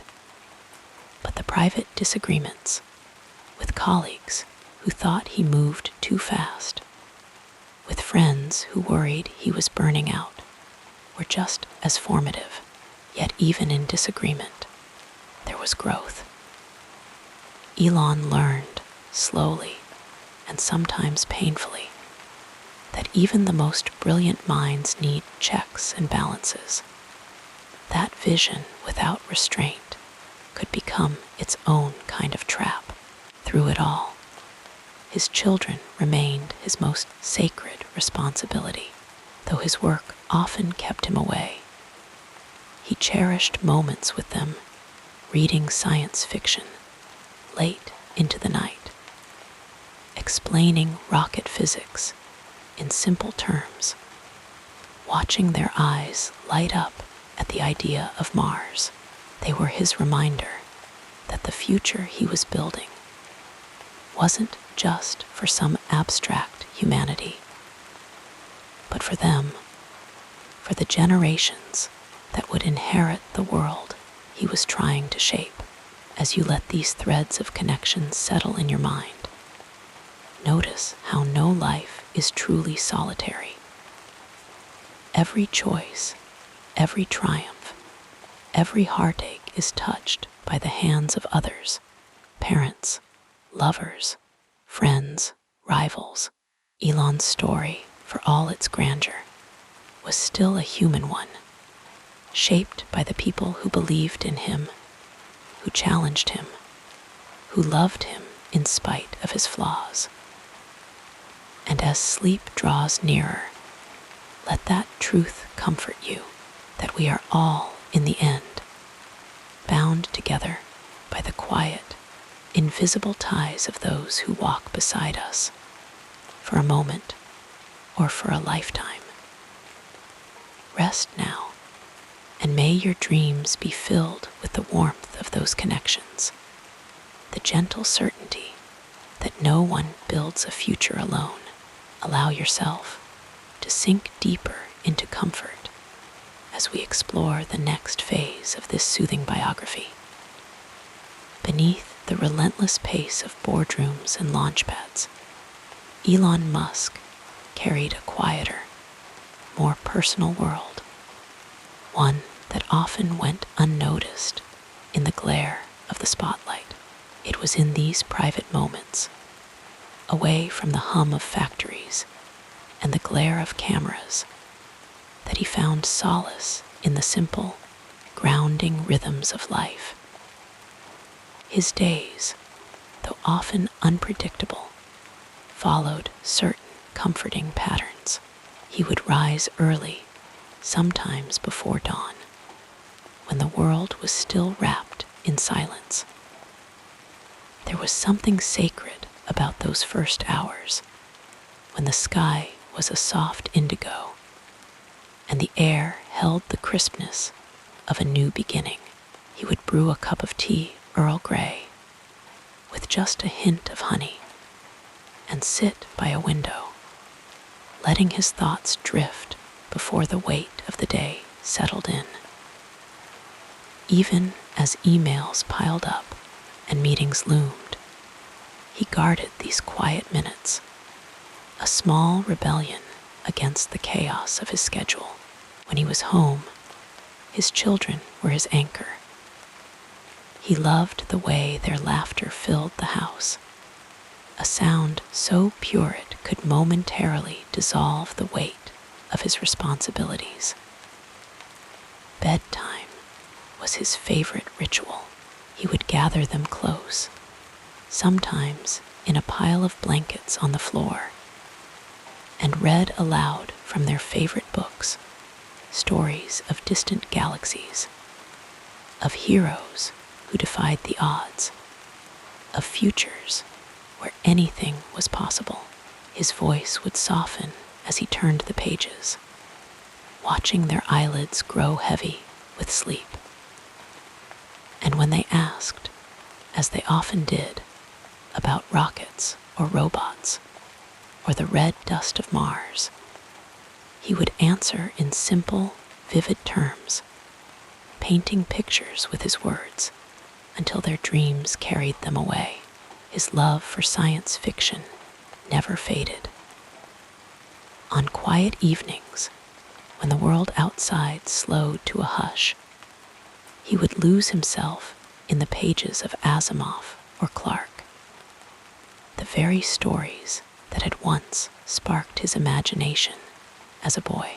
There was a comfort in returning to those worlds, a reminder that every great leap forward had once been just a dream on a page. Sometimes he would stay up too late, caught in the grip of a particularly gripping chapter, only to wake with the book still open on his chest. A small, harmless indulgence in a life so often ruled by discipline. Music was another refuge.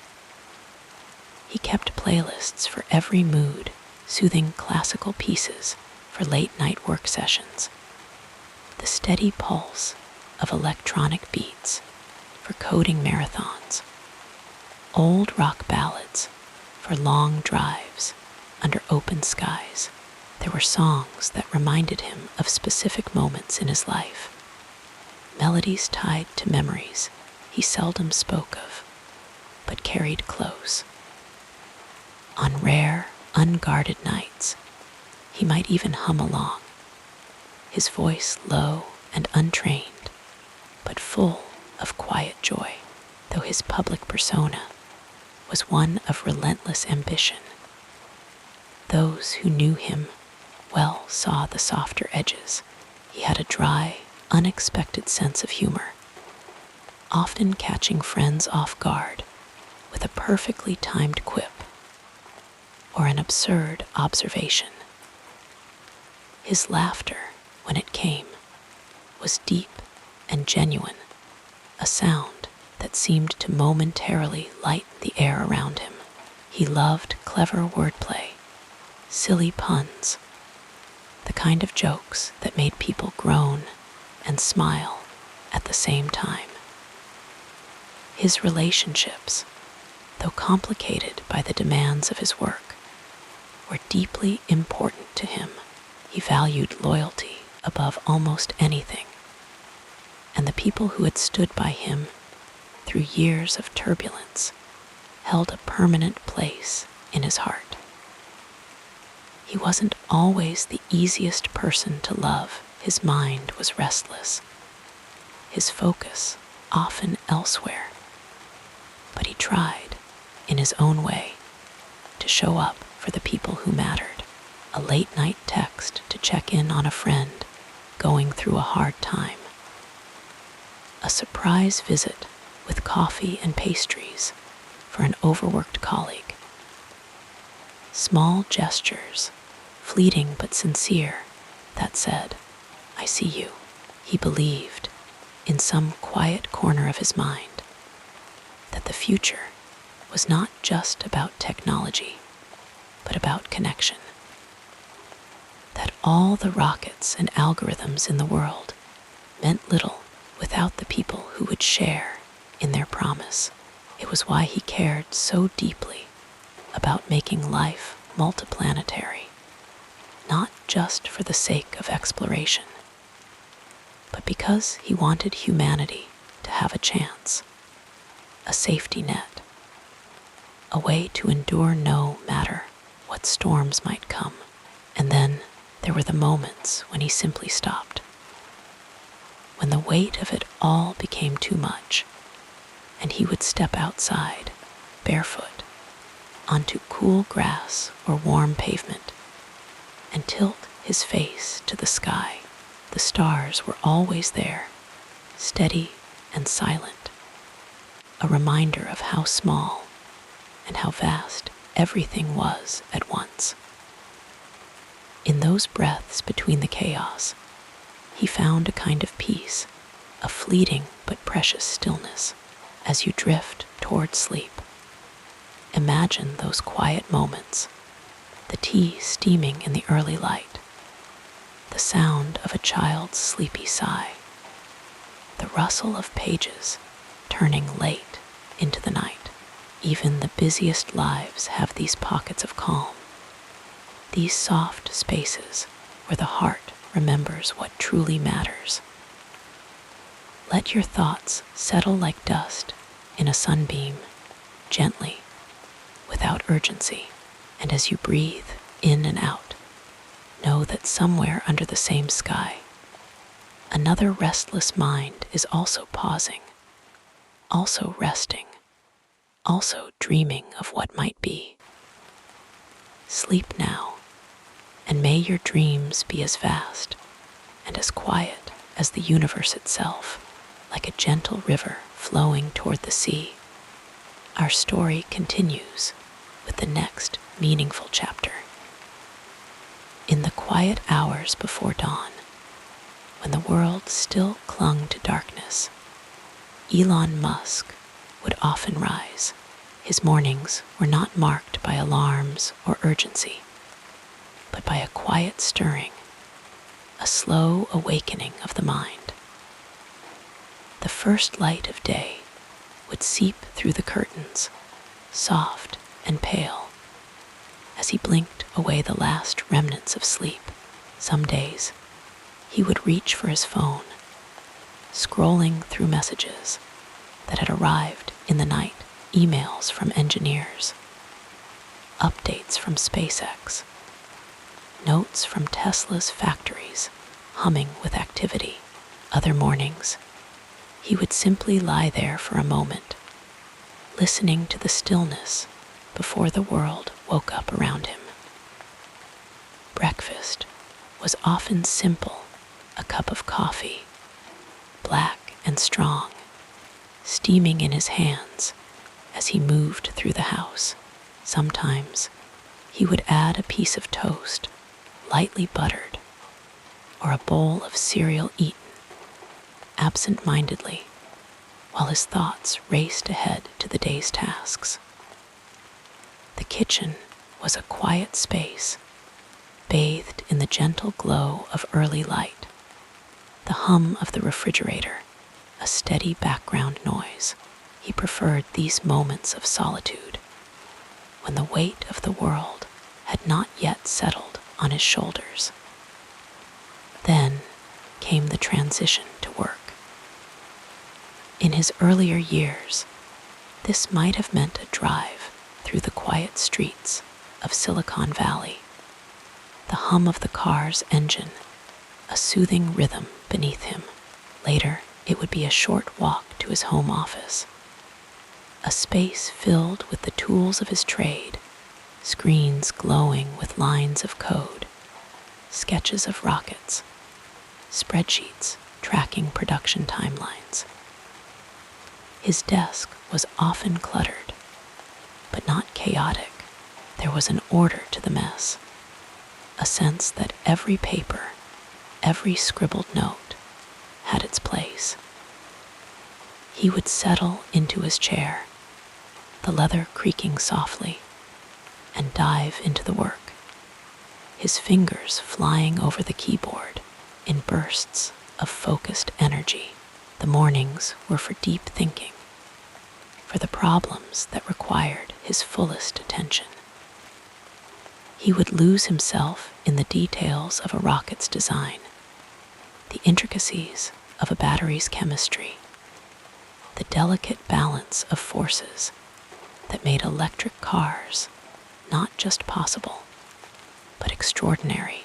Time would slip away unnoticed, the sun climbing higher in the sky, casting long shadows across the floor. Occasionally, he would pause, rubbing his eyes, and glance out the window, a momentary respite, a breath taken before plunging back into the depths of his work. Lunch was often an afterthought, a quick meal eaten at his desk or during a meeting. In the early days, it might have been a sandwich grabbed from a nearby deli, the crusts left untouched on the plate. Later, as his companies grew, lunches became working sessions, discussions with engineers, strategizing with executives, the clink of cutlery mingling with the murmur of voices. But even then, there were moments when he would step outside, just for a minute, to feel the sun on his face, to let his mind wander beyond the immediate demands of the day. The afternoons were a blur of movement, factory tour, video calls, site inspections. At Tesla's production lines, he would walk slowly past the robots and the workers, his hands tucked into his pockets, his eyes scanning for imperfections, for ways to make things better, faster, more efficient. The air would hum with the sound of machinery, a symphony of progress, of things being built. At SpaceX, he might stand on the launch pad, the Florida heat pressing down, the scent of salt and fuel in the air, gazing up at the towering rocket that would soon carry dreams into the sky. Evenings brought a shift in rhythm. As the sun dipped below the horizon, painting the sky in shades of orange and pink, he would often return home, his mind still buzzing with the day's challenges. Dinner was sometimes a family affair. The clatter of plates and the murmur of conversation, a welcome contrast to the solitude of his work. Other nights, he would eat alone, a simple meal, perhaps grilled chicken, a salad, a glass of wine, while he scrolled through reports or sketched ideas in the margins of a notebook. Then came the late hours, when the world outside grew quiet, when even the most relentless minds began to slow. He would often work late, the glow of his laptop the only light in the room, the silence broken only by the occasional tap of keys. But there were also nights when he would step outside, barefoot, onto the cool grass, and tilt his head back to look at the stars. In those moments, the weight of everything, the deadlines, the expectations, the sheer enormity of his ambitions would lift. Just a little. The universe was vast, and he was small, and there was a strange comfort in that. Sleep came when it came. Some nights, he would drift off easily, lulled by the exhaustion of a day well spent. Other nights, his mind would race, chasing solutions to problems that refused to be solved.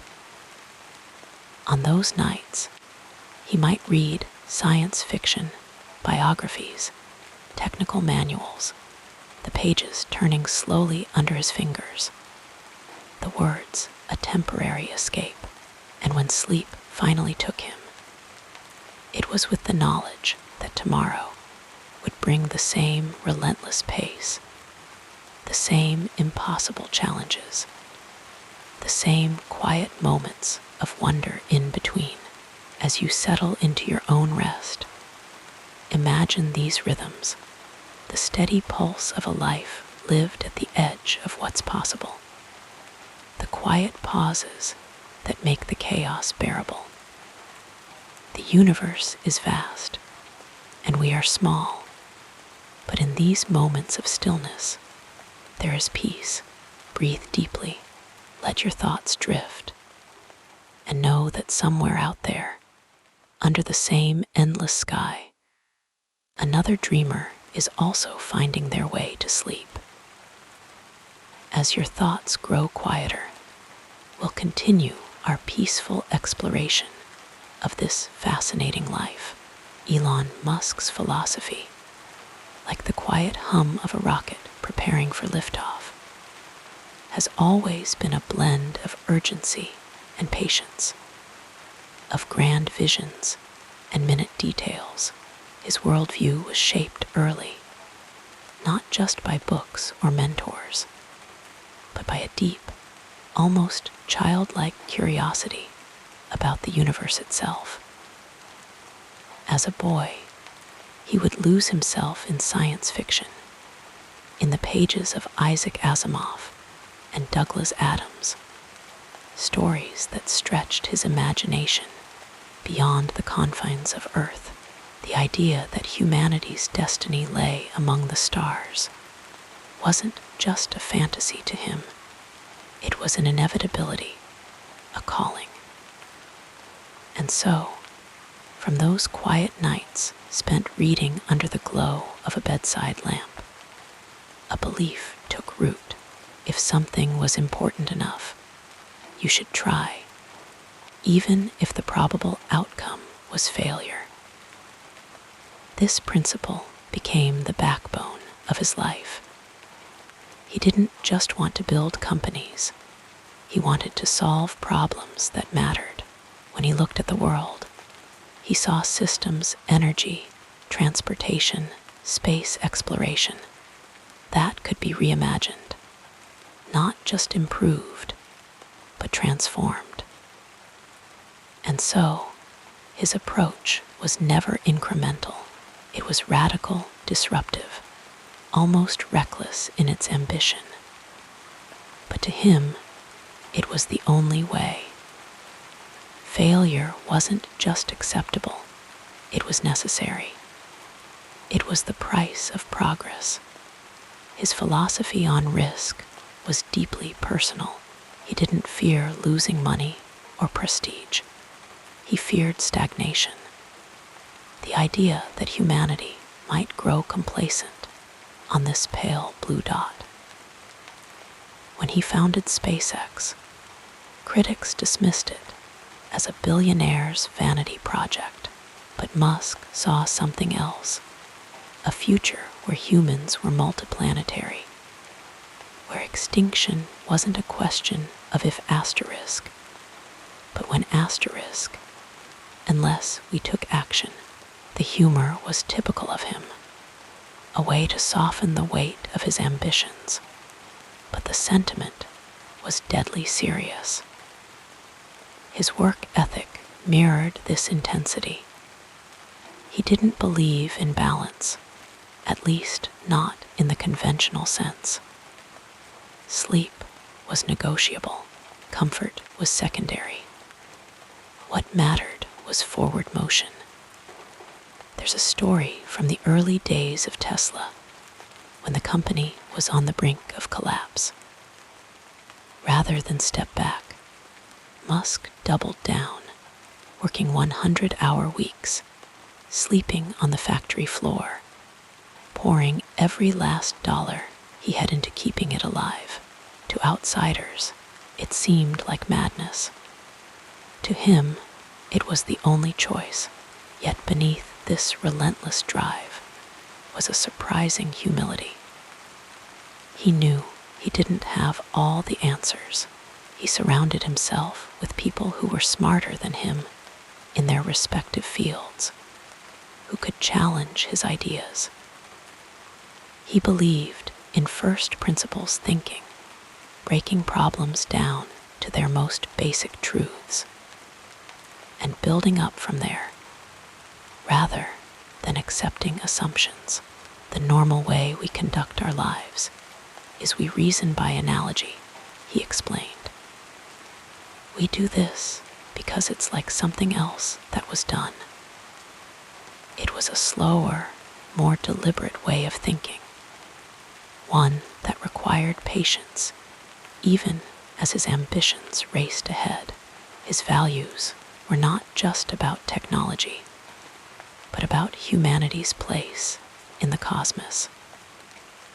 He believed in sustainable energy, not because it was profitable, but because the alternative was unthinkable. He championed artificial intelligence, not as a tool for domination, but as a force that could either elevate or destroy civilization. And so, it had to be guided carefully. Even his ventures into social media, chaotic as they sometimes seemed, were driven by a belief in free speech as a foundational pillar of society. He was, in many ways, a futurist who couldn't help but act on his visions, even when the path was unclear. And yet, for all his grand plans, there were moments of quiet reflection. Late at night, after the meetings and the emails and the endless problem solving, he would sometimes pause. He might step outside, as he had in his youth, and look up at the stars. The same constellations that had inspired him as a boy still held their mystery. The universe was ancient, incomprehensibly vast, and in those moments, he was reminded of how small his struggles really were. But instead of feeling insignificant, he found purpose in it. If life was fleeting, then every second counted. If the universe was indifferent, then it was up to us to make our own meaning. Sleep, when it came, was a temporary surrender. His mind, always racing, would finally slow, thoughts dissolving into dreams of Mars, of electric cities, of a future not yet written. And when he woke, it would begin again, the relentless pursuit of the next impossible thing. But in those quiet hours before dawn, there was a kind of peace. The world was still. The stars were watching. And somewhere in the silence, the next great idea was waiting to be born. As you drift toward sleep now, think of that same vast sky, those same silent stars. Imagine the quiet hum of possibility, the gentle pull of dreams not yet realized. The universe is old, and we are small, but in our brief time here, we can reach for something greater. Breathe deeply, let go, and know that even the most restless minds eventually find rest, with each breath becoming slower and deeper. Let us turn to another aspect of this soothing story. For every grand vision, there are moments of stumbling, of doubt, of unforeseen obstacles rising like dark mountains on the horizon. Elon Musk's journey was no different. Despite the brilliance of his ideas and the intensity of his drive, he faced setbacks that would have made others turn back. Yet, in the quiet persistence of his spirit, he found ways to keep moving forward, to learn, to adapt. In the early days of PayPal, long before it became the giant it is today, the company teetered on the edge of collapse. There were fierce disagreements among the founders, financial troubles, and the constant pressure of competitors closing in. At one point, Musk was ousted as CEO while he was on a flight to Australia, a moment that could have shattered his confidence. But instead of retreating, he chose to stay involved, to keep working behind the scenes. He understood that setbacks were not the end, they were just part of the story. When PayPal was eventually sold, it became the foundation for his next great ventures. Then came Tesla. In the beginning, the idea of an electric car company seemed almost laughable to the established auto industry. The road was littered with failed startups, and Tesla was no exception to hardship. Production delays piled up, costs ballooned, and skeptics whispered that the company would never survive. The darkest moment came in 2008, when the financial crisis struck. Tesla was running out of money, and SpaceX, his rocket company, had just suffered its third consecutive launch failure.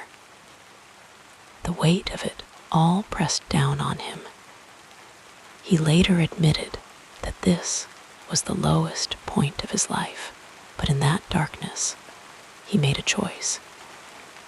He invested every last dollar he had into Tesla and SpaceX, risking personal bankruptcy. He worked endless hours, slept on the factory floor, and refused to let either company die. And then, just when it seemed impossible, SpaceX's fourth launch succeeded. NASA awarded them a contract, and Tesla secured crucial funding. The tide began to turn, slowly but surely. What he learned in those desperate months was simple yet profound. Persistence, even in the face of overwhelming odds, could change everything. SpaceX, too, had its share of heartbreaks. Rockets exploded. Projects were delayed. Critics mocked the idea of a private company reaching orbit, let alone landing reusable boosters. But each failure was treated not as a defeat, but as a lesson. Musk insisted on understanding every detail, on refining every process. There was no room for blame, only improvement. Over time, those explosions became landings, those doubts became awe. Even personal struggles shaped him. He spoke openly about the loneliness of leadership, the weight of responsibility, the sleepless nights when the future of thousands of employees rested on his decisions. He learned to embrace discomfort, to accept that great things rarely come without struggle. And through it all, he kept returning to the stars, to the quiet certainty that the universe was far bigger than any single failure. As you let these stories drift through your mind, imagine the resilience they represent. Picture the long nights, the setbacks, the slow, steady climb towards something greater. There is comfort in knowing that even the brightest minds face darkness, and yet they keep moving forward. Now, let your own thoughts settle like starlight on calm water. Breathe in, breathe out. The challenges of the day will always be there, but so too is the quiet strength to meet them. Rest now, and know that even in stillness, the world keeps turning and dreams keep growing. The tapestry of this remarkable life unfolds further as we gently explore the next meaningful period. Beneath the bright lights of fame and the relentless pace of innovation, there exists another side of Elon Musk, one that moves quietly, almost hidden behind the grand visions of rockets and electric cars. Few know that beneath the driven entrepreneur lies a man who finds solace in the small, simple moments that remind him of the quiet joys of being human. One such moment comes late at night, when the world has settled into silence. He sits alone, not with blueprints or financial reports, but with a well-worn paperback, the scent of aged paper rising as he turns the pages. Science fiction has always been his refuge, a place where imagination runs free, untethered by the constraints of reality. He reads not just as a fan, but as a dreamer, tracing the same paths that once inspired him to look beyond Earth. The words blur as his eyelids grow heavy, but for a little while, he is no longer the CEO of multiple companies, just a man lost in a story.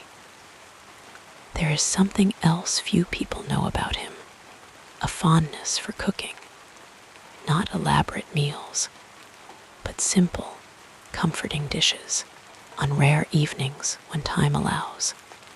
He moves slowly through the kitchen, the rhythmic chopping of vegetables, a kind of meditation.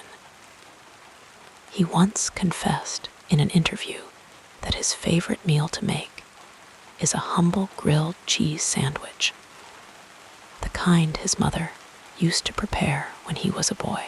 The butter sizzles softly in the pan. The cheese melts into golden perfection, and for a moment, the weight of the world lifts, replaced by the warmth of nostalgia. Music, too, has always been a quiet companion, though he rarely speaks of it. He has a deep love for classical compositions, the kind that swell and fade like the tides. Beethoven's Moonlight Sonata is a favorite, its melancholy notes drifting through the speakers as he works late into the night. Sometimes, when no one is around, he hums along, his voice rough but sincere, lost in the melody.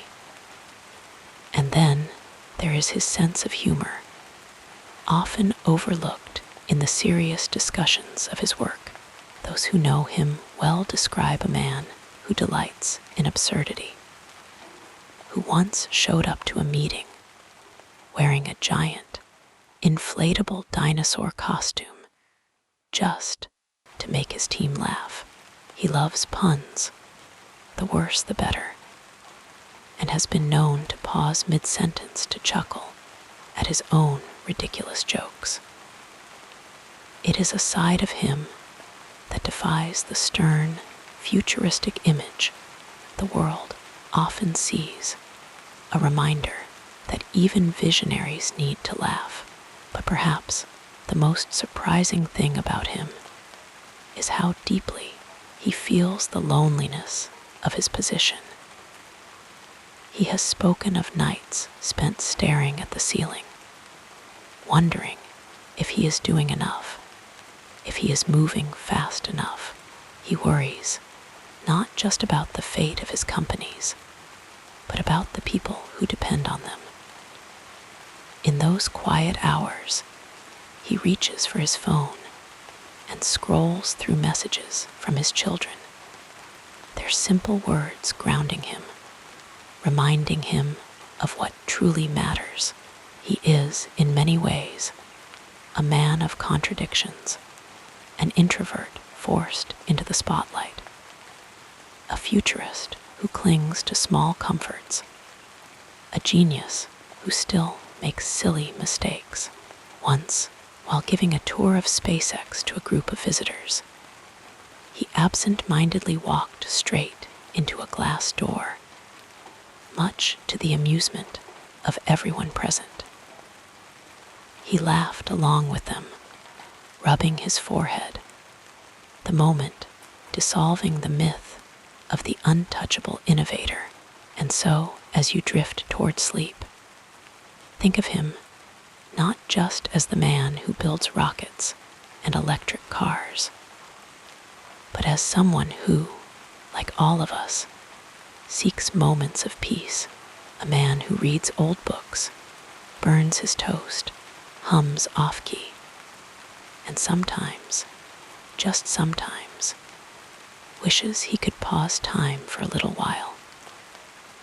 There is comfort in knowing that even the most extraordinary lives are filled with ordinary human moments, soft, quiet, and deeply relatable. Let these thoughts wrap around you like a blanket, warm and gentle. The world is vast, filled with dreams and challenges, but right now, all that matters is this moment of stillness. Breathe in, breathe out. The stars will still be there in the morning. As you settle more comfortably, our narrative flows onward like soft moonlight across still waters. To understand the life of Elon Musk, we must first drift back to the world he was born into, a world on the cusp of transformation, humming with the quiet tension between old ways and new possibilities. It was 1971, and the air was thick with change.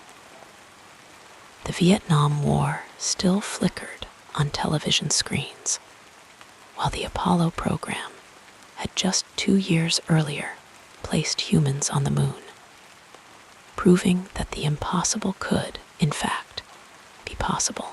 The Cold War loomed in the background, a constant low hum of geopolitical tension. Yet, ordinary life carried on. Children played outside until dusk. Rotary phones rang in kitchens, and the idea of a computer in every home was still the stuff of science fiction.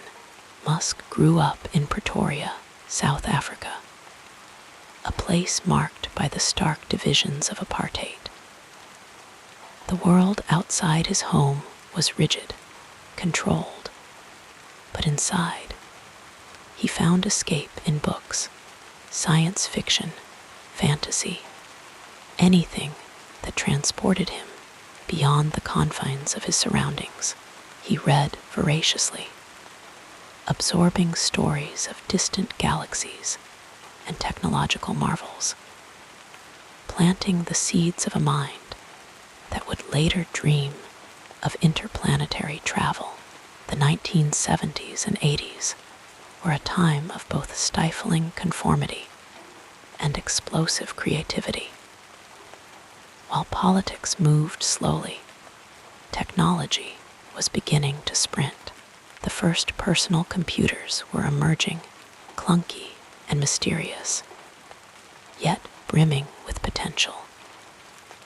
A young Musk, already fascinated by machines, taught himself to code, losing hours in the glow of a screen, crafting simple games.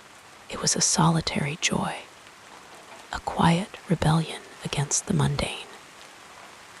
By the time he left South Africa for Canada in the late 1980s, the world was shifting in subtle but profound ways.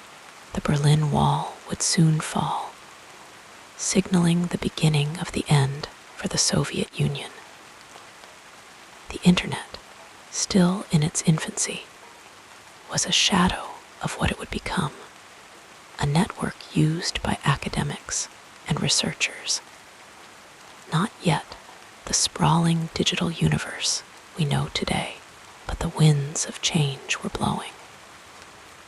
Silicon Valley was beginning to stir with the energy of startups. Young dreamers in garages tinkering with circuits and code, imagining a future where technology could reshape society. Musk arrived in the United States in the early 1990s, just as the dot-com boom was gathering steam. Calm at the end. The cultural landscape was shifting to grunge music echoed through college dorms, a raw, unfiltered sound that mirrored the disillusionment of a generation. Yet alongside that cynicism was an undercurrent of hope, a belief that technology could be a force for good. Musk, ever the outsider, moved through this world with a different vision, while others saw the internet as a way to sell books or connect friends. He saw infrastructure, a way to revolutionize banking, energy, even space travel. His first major venture, Zip2, was born in this era of possibility. The company provided online business directories, a simple idea by today's standards, but revolutionary at the time. The late 90s were a blur of sleepless nights and pizza-fueled coding sessions, the kind of chaotic creativity that defines startups. When Compaq bought Zip2 for over $300 million in 1999, Musk was suddenly wealthy. But more importantly, he was free to dream even bigger. The turn of the millennium brought both excitement and unease. Y2K fears had people stockpiling canned goods, convinced computers would fail, and planes would fall from the sky. When the clock struck midnight and nothing happened, the world exhaled. But then, just over a year later, the September 11 attacks shattered any illusion of safety.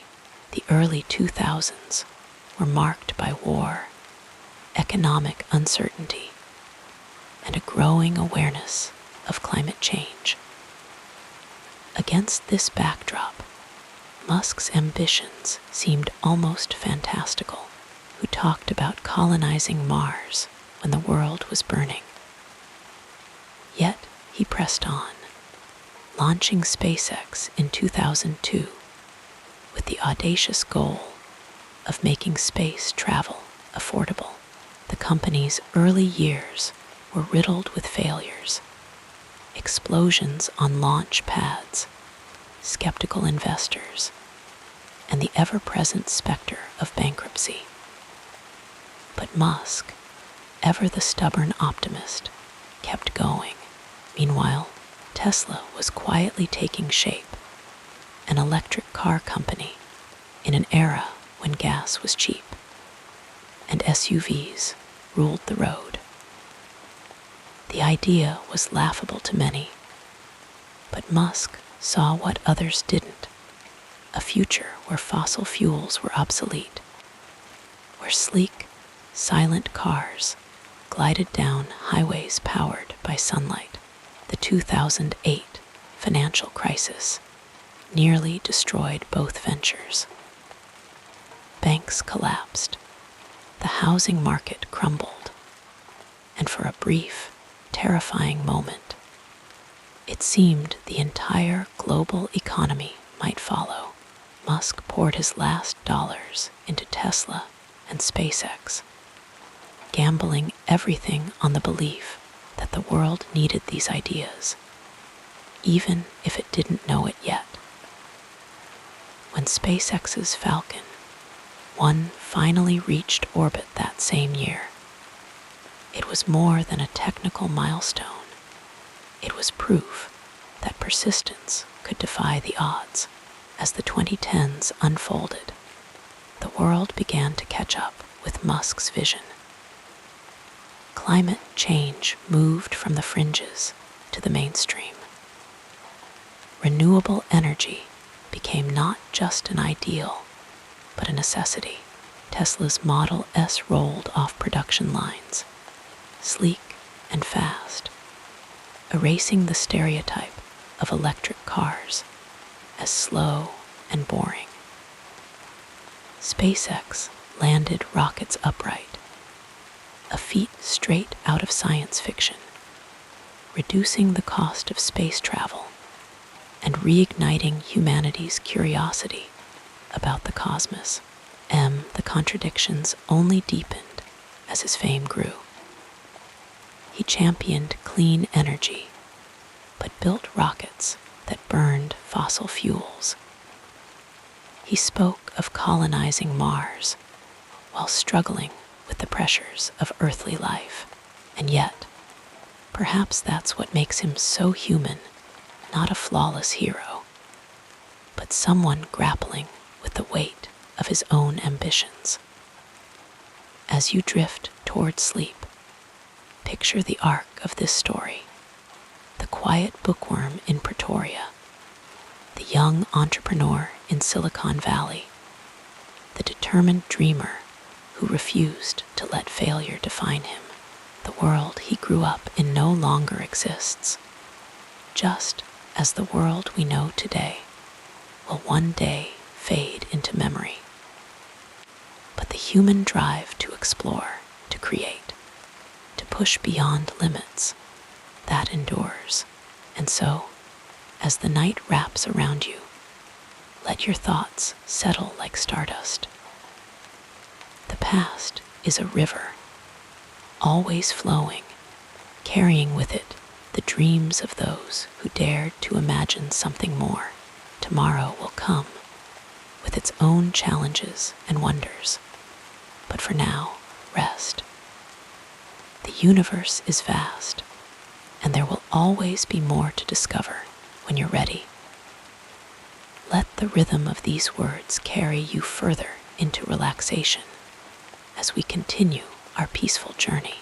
Elon Musk's impact on culture, society, and the domains of technology and space exploration is like a slow-moving tide, subtle at first, then undeniable, reshaping the shoreline of what was once thought possible.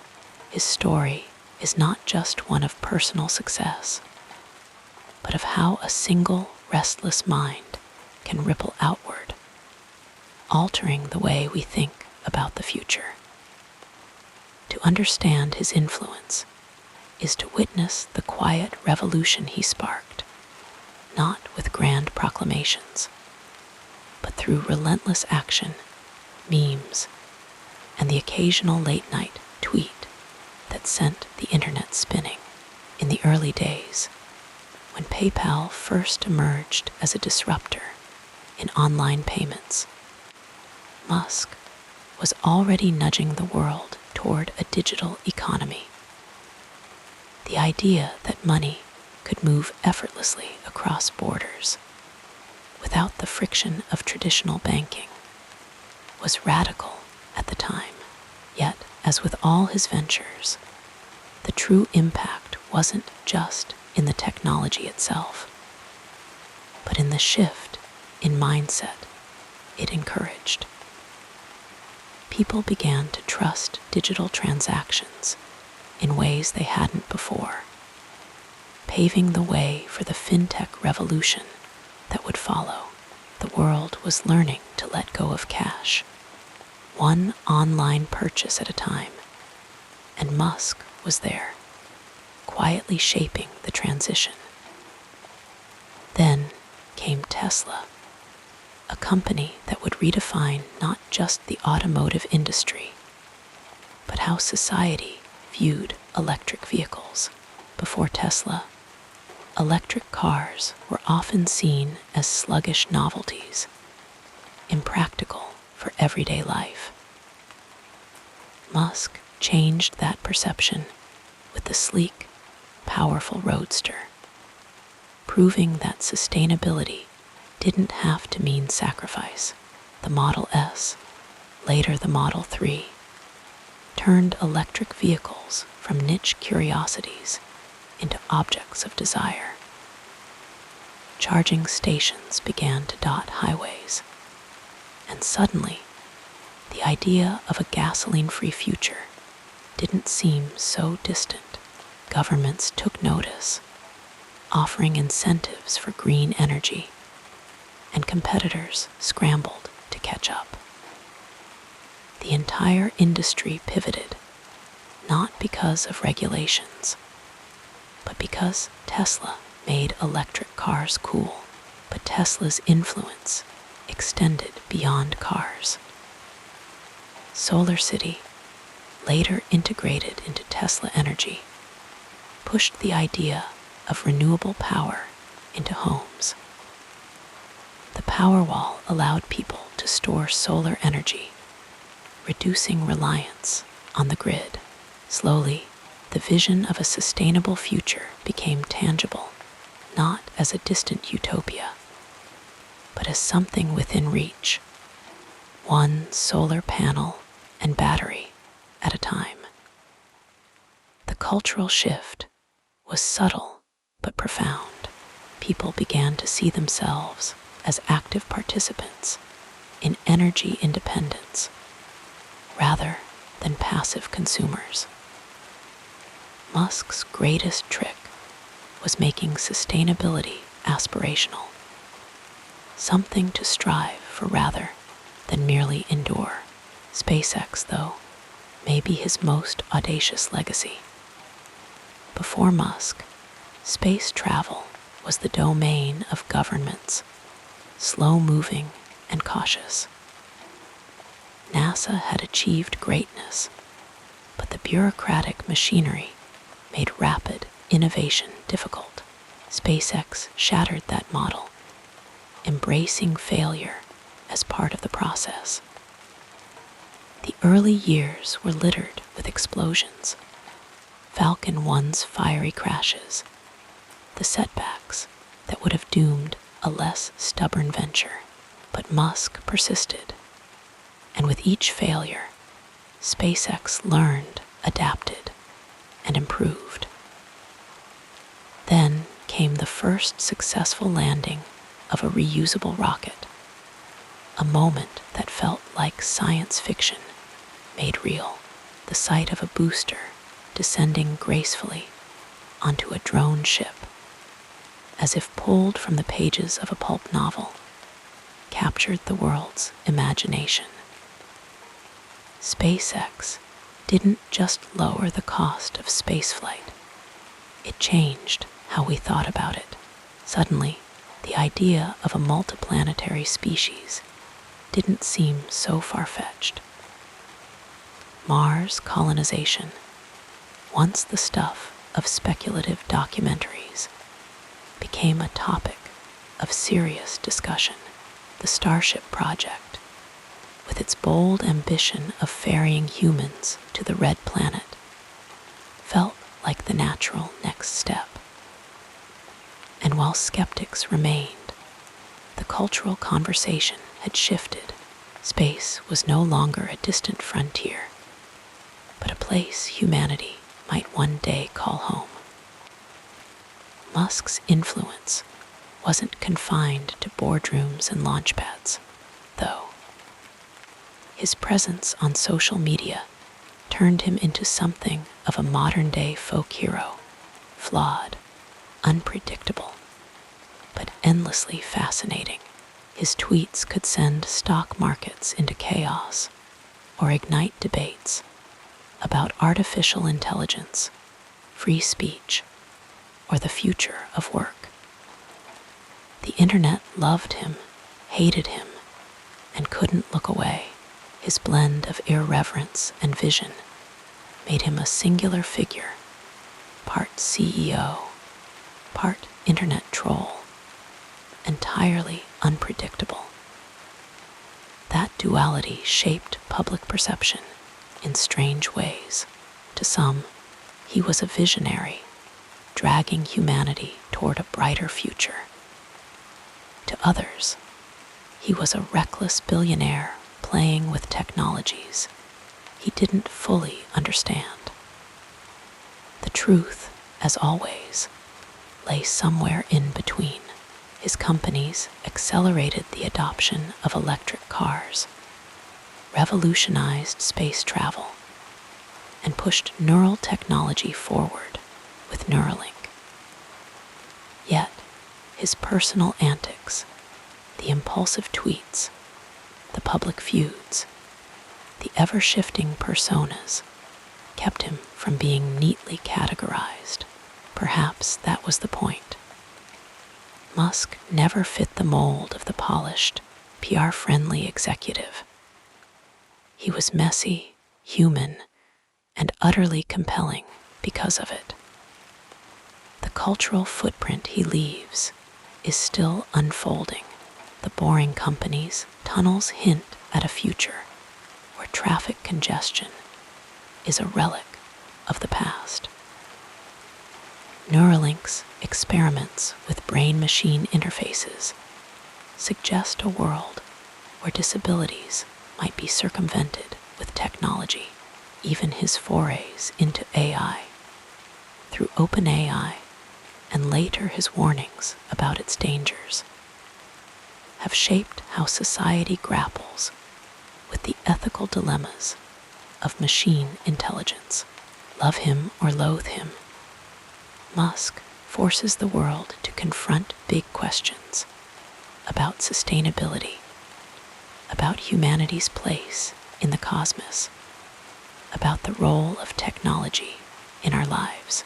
And then there's the intangible effect, the way he made dreaming big seem normal. Before Musk, the idea of a private individual reshaping entire industries was rare. Now, it's an expectation. The next generation of innovators grew up watching rockets land themselves and cars drive autonomously. For them, the future isn't something to fear, but something to build. That shift in mindset may be Musk's most enduring legacy. Not the rockets or the cars, but the belief that audacious goals are worth pursuing, even if they seem impossible at first.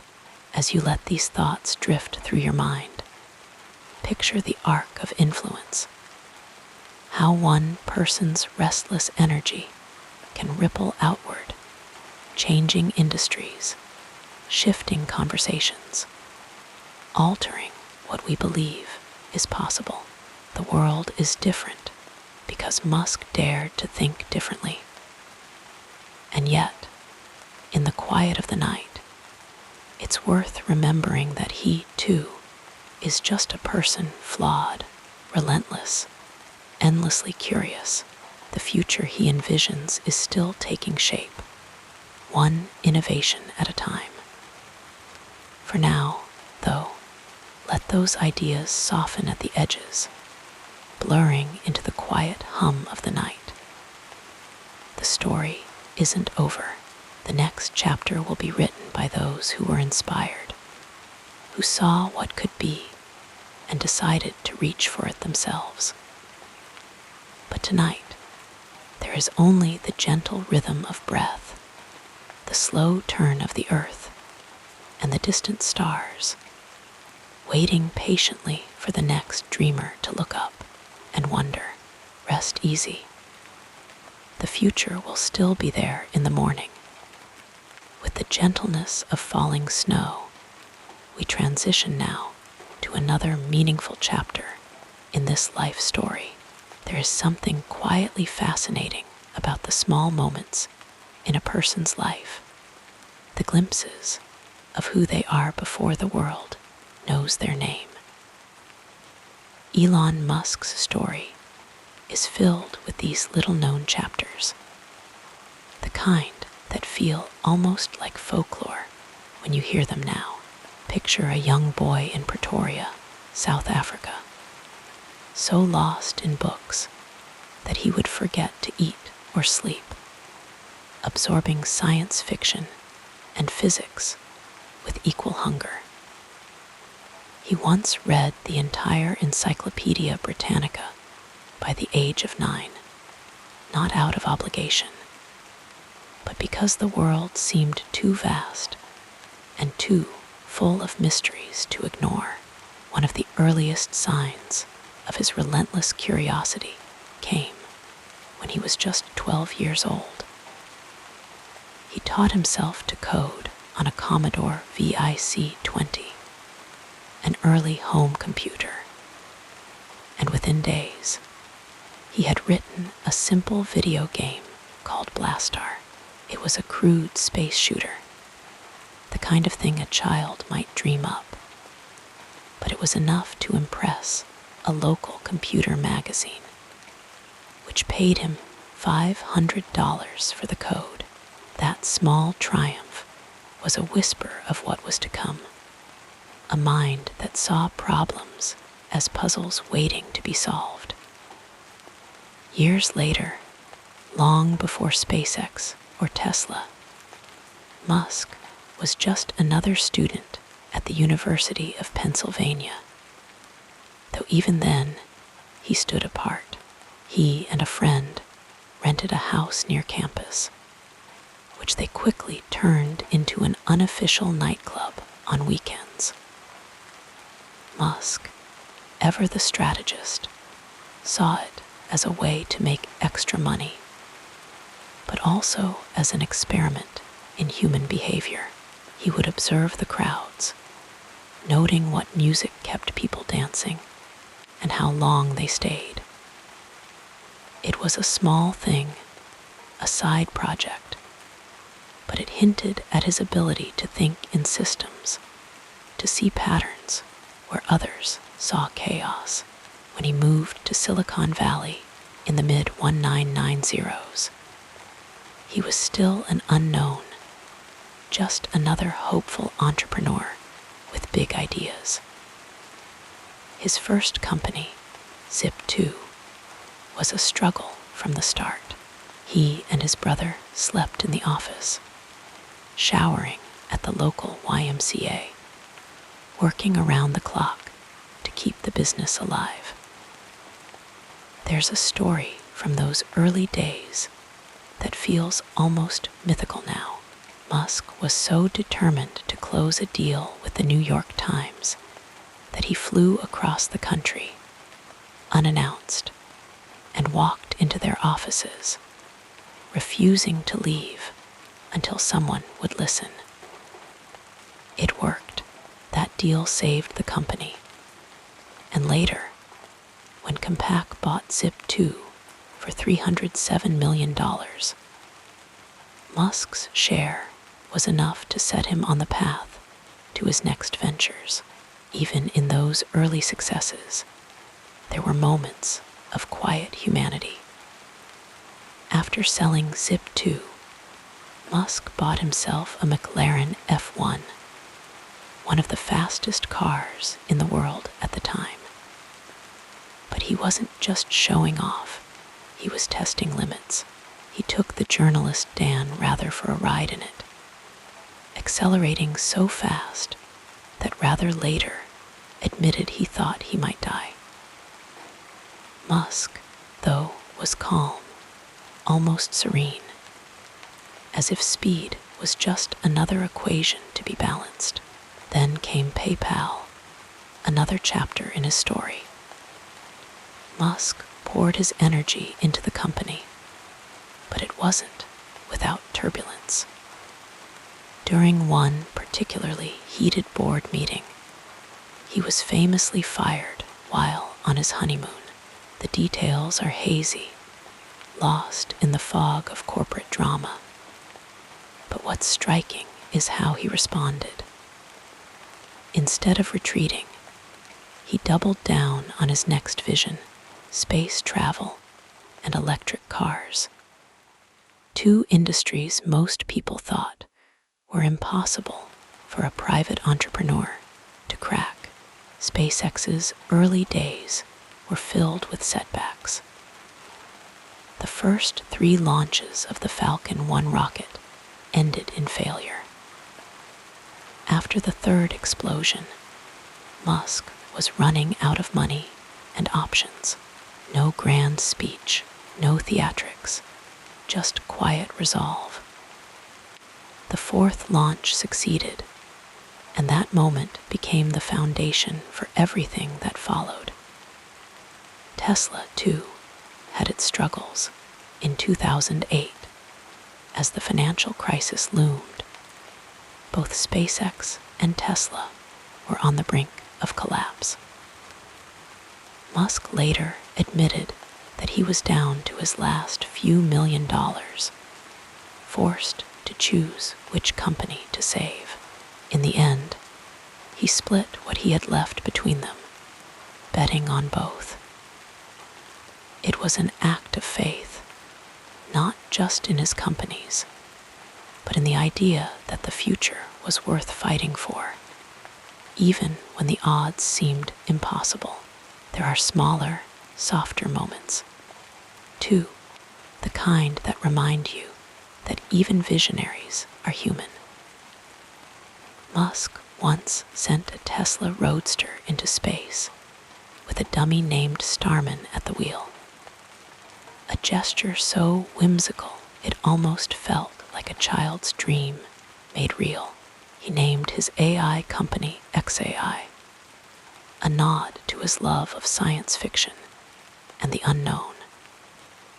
And when his youngest son was born, he gave him the name XAE-A12, a blend of mathematics, astronomy, and personal meaning, as if to say that even names could be reimagined. Through it all, there's a thread of quiet persistence, a refusal to accept that something can't be done. When critics said electric cars would never be desirable, he built the Tesla Roadster. When they said reusable rockets were a fantasy, he landed the Falcon 9. And when people doubted that a private company could send humans to space, SpaceX did it anyway. But perhaps the most revealing moments are the ones away from the spotlight. Musk has spoken about how he sometimes sleeps on the couch at Tesla's factories, waking up to walk the production lines in the early hours, solving problems as they arise. He's known to reply to emails from strangers, engaging in long technical discussions with engineers or fans who catch his attention. And despite his reputation for intensity, those who know him well describe a man who loves to laugh, who tells silly jokes, and who still marvels at the universe like the boy who once read every book he could find. As you let these stories drift through your mind, picture the arc of a life still unfolding, the failures and triumphs, the doubts and certainties, all woven together into something extraordinary. And in that question lies the gentle reminder that the future is always being written, one curious thought at a time. So let these stories settle like dust motes in moonlight, softening at the edges as sleep draws nearer. The rockets will still launch, the cars will still drive, and the dreamers will still dream. Rest easy. Tomorrow will bring its own wonders. As your eyelids grow heavier, we'll softly explore another dimension of this fascinating biography. In the later years of Elon Musk's life, the world had already begun to settle into the reality he had helped shape: electric cars humming quietly down highways, rockets landing themselves like something out of science fiction, and the quiet hum of solar panels soaking up sunlight on rooftops. But even as age softened the edges of his relentless pace, he never stopped dreaming. His office in those days was often bathed in the golden light of sunset, littered with half-finished sketches, and the faint scent of coffee gone cold. Visitors would find him staring out the window, lost in thought, or scribbling equations on the back of napkins, just as he had in his youth. One of his final great projects was something he had dreamed of since childhood, a permanent human settlement on Mars, though he never set foot on the red planet himself. By the time he stepped back from daily operations, the first self-sustaining colony was already taking shape. The sight of those first transmissions, images of greenhouses under domes, children born under Martian skies, the distant blue dot of Earth hanging in the black, brought him a quiet joy.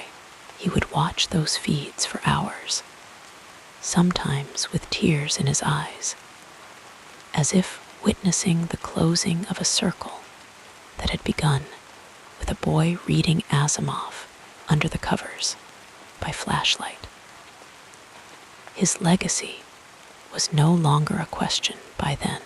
The skeptics had long since fallen silent, replaced by generations who grew up in a world where electric cars were the norm, where space travel was no longer the domain of governments, but of anyone with a ticket and a sense of adventure.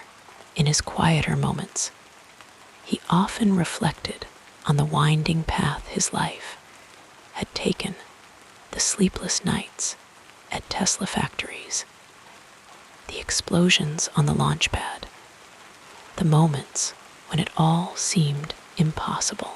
He spoke fondly of the people who had believed in him when no one else did, the engineers who worked weekends to solve impossible problems, the strangers who sent him ideas in the middle of the night. The future wasn't built by me, he'd say. As the years passed, he spent more time at his home in Texas, surrounded by the whispering trees and the occasional visit from his children. They would sit with him on the porch, watching the stars come out, and he would tell them stories, not of boardrooms or billion-dollar deals, but of the time he slept under his desk at Zip 2, or the way his hands shook when the first Falcon 1 reached orbit. He wanted them to understand that greatness wasn't about being fearless. It was about being afraid and doing it anyway. When he finally stepped away from the spotlight, the world didn't stop. New voices rose to carry the torch. Innovators who had been inspired by his work, who saw further because they stood on the shoulders of his stubborn optimism.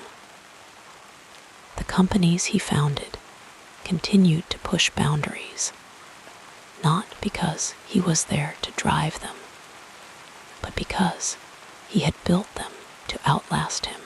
That, perhaps, was his greatest achievement, not the rockets or the cars, but the culture of relentless curiosity he left behind. In the evenings, he would take long walks under the wide-open sky, the same sky that had once filled him with wonder as a child in Pretoria.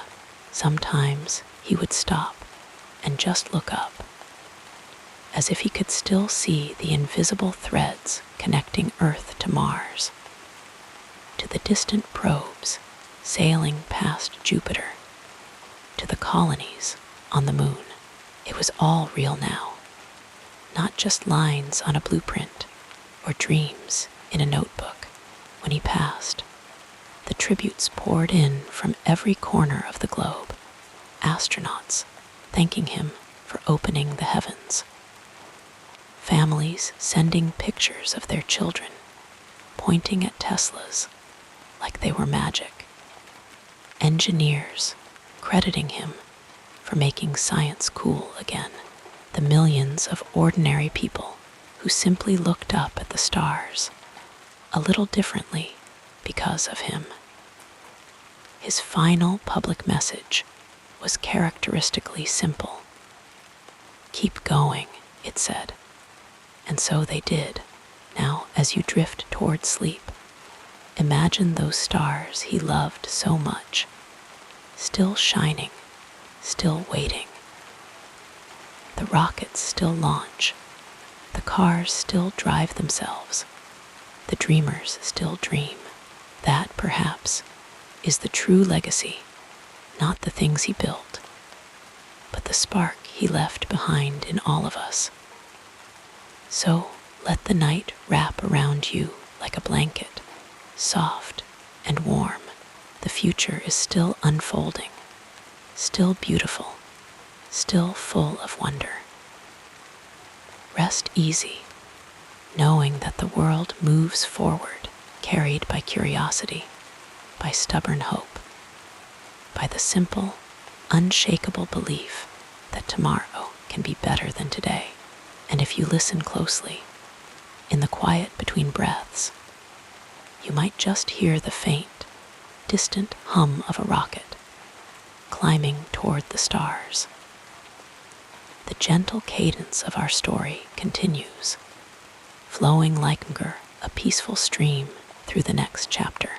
Elon Musk's legacy is like a quiet river, flowing steadily through the landscape of human progress, shaping the earth beneath it without ever demanding attention. His ideas, once considered the stuff of science fiction, now hum softly in the background of our daily lives. Electric cars gliding silently down streets, solar panels soaking up the sun's warmth, rockets arcing gracefully toward the heavens. I think of the engineers who now work in factories where electric vehicles are no longer a novelty, but a norm. They stand in clean, bright spaces, assembling batteries that store the energy of the wind and the sun. Just as he once dreamed, the hum of machinery is soft, rhythmic, almost soothing. These workers, many of them young, grew up hearing stories of a man who believed cars could run without gasoline, who insisted that the future should be clean and quiet. Now they build that future with their own hands, passing the vision down like a whispered promise. Then there are the scientists and dreamers who gaze at Mars through telescopes, sketching plans for domed cities and red soil turned fertile. Musk's dream of a multiplanetary species did not fade with time, it grew roots. Universities now offer courses in interplanetary engineering. Students hunched over blueprints, discussing air filtration and hydroponic gardens, as casually as others might talk about the weather. The idea that humanity should not be bound to one planet has seeped into culture, appearing in films, books, and bedtime stories told to wide-eyed children. The red planet is no longer just a distant dot in the sky. It is a destination, a challenge, a future home. Even the way we think about energy has shifted slowly, like the turning of a great wheel. Solar farms stretch across deserts, their panels angled toward the sun like sunflowers. Power walls in homes store energy collected during the day, releasing it at night in a quiet, steady flow. This vision of a world no longer dependent on fossil fuels was once met with skepticism, but now it is simply the way things are. A peaceful revolution that happened without fanfare. One solar panel, one battery, one quiet decision at a time. And then there are the rockets. Oh, the rockets. They still launch, just as they did in his time. But now they do so with a frequency that feels almost routine. Reusable boosters descend from the sky, landing with the precision of a dancer, ready to fly again. Private companies, inspired by the belief that space should belong to everyone, not just governments, now send satellites, telescopes, even artists into orbit. The night sky is no longer just a thing of beauty. It is a canvas, a workplace, a frontier. And somewhere, in a small town or a bustling city, a child watches a live stream of a launch, eyes wide, heart full of possibilities. Musk's influence can even be found in the quietest of places, the classrooms where teachers encourage students to think differently, to question, to build. Robotics clubs, once a niche hobby, now thrive in schools worldwide, their members tinkering with circuits and code, learning that failure is just a step towards something greater, the idea that problems are puzzles waiting to be solved, that no challenge is too big, has seeped into education, shaping a generation of thinkers who see the world not as it is, but as it could be. Yet, like all great visions, his legacy has not gone unchallenged. Some ask whether we should focus on Earth before reaching for the stars. Others wonder if technology alone can solve humanity's deepest problems. These debates are not a sign of failure, but of engagement, proof that his ideas were never meant to be swallowed whole, but chewed over, discussed, refined. The conversation itself is part of the legacy, a reminder that progress is not a straight line, but a winding path, full of pauses and corrections and new directions. And then there are the stories, the countless retellings of his life, his struggles, his triumphs. Biographies sit on shelves, documentaries play on screens, each adding another layer to the myth. But the most enduring stories are the ones not about him, but because of him. The entrepreneur who started a battery company after reading about sustainable energy. The young coder who built an app to connect solar buyers and sellers. The teacher who uses SpaceX launches to explain physics to restless students. These are the quiet bearers of his legacy, people who may never meet him, but carry his ideas forward in their own small, significant ways. As you drift toward sleep, picture this: a university lab late at night, a student nodding off at her desk, surrounded by sketches of a new kind of engine, or a farmer in a distant country installing a solar panel under a wide, open sky, or a parent tucking a child into bed, telling them that one day they might visit Mars. These moments are the true legacy, not the grand gestures, but the everyday acts of belief in a future that is brighter, kinder, more expansive than the present. The rockets will keep launching. The cars will keep evolving. the dreamers will keep dreaming. And somewhere, in the quiet between wakefulness and sleep, you might just feel it, the gentle, unshakable momentum of a world still moving forward, still reaching, still believing in the stars. So rest now, wrapped in the certainty that the future is still being written, still full of quiet wonders waiting to unfold. The night is long, but the dawn will come, as it always does, bringing with it new ideas, new voices, new hands to pick up the work and carry it onward. And in that soft, steady progress, the legacy endures, not as a monument, but as a whisper, a spark, a quiet call to keep going. Wrapped in the comfort of these words, we'll drift together into the next part of this soothing biography when we think of visionaries like Elon Musk. The stories we hear are often polished into simple, dramatic arcs, genius struck by inspiration, obstacles overcome through sheer will, and triumphs that seem almost inevitable in hindsight.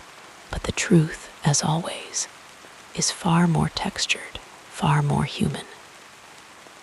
Like any story worth telling, it is woven with contradictions, blind spots, and quiet moments that rarely make the headlines. So as you settle into sleep, let's gently unravel some of the myths, the oversimplifications, the stories told and retold until they no longer resemble reality.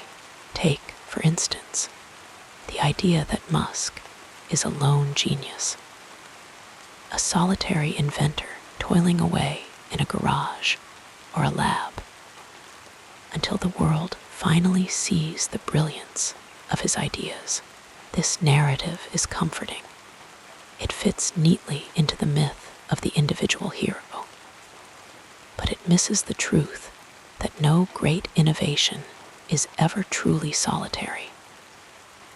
Behind every rocket launch, every electric car, every solar panel, there are thousands of engineers, technicians, and dreamers who contribute their expertise, their late nights, their small but vital insights.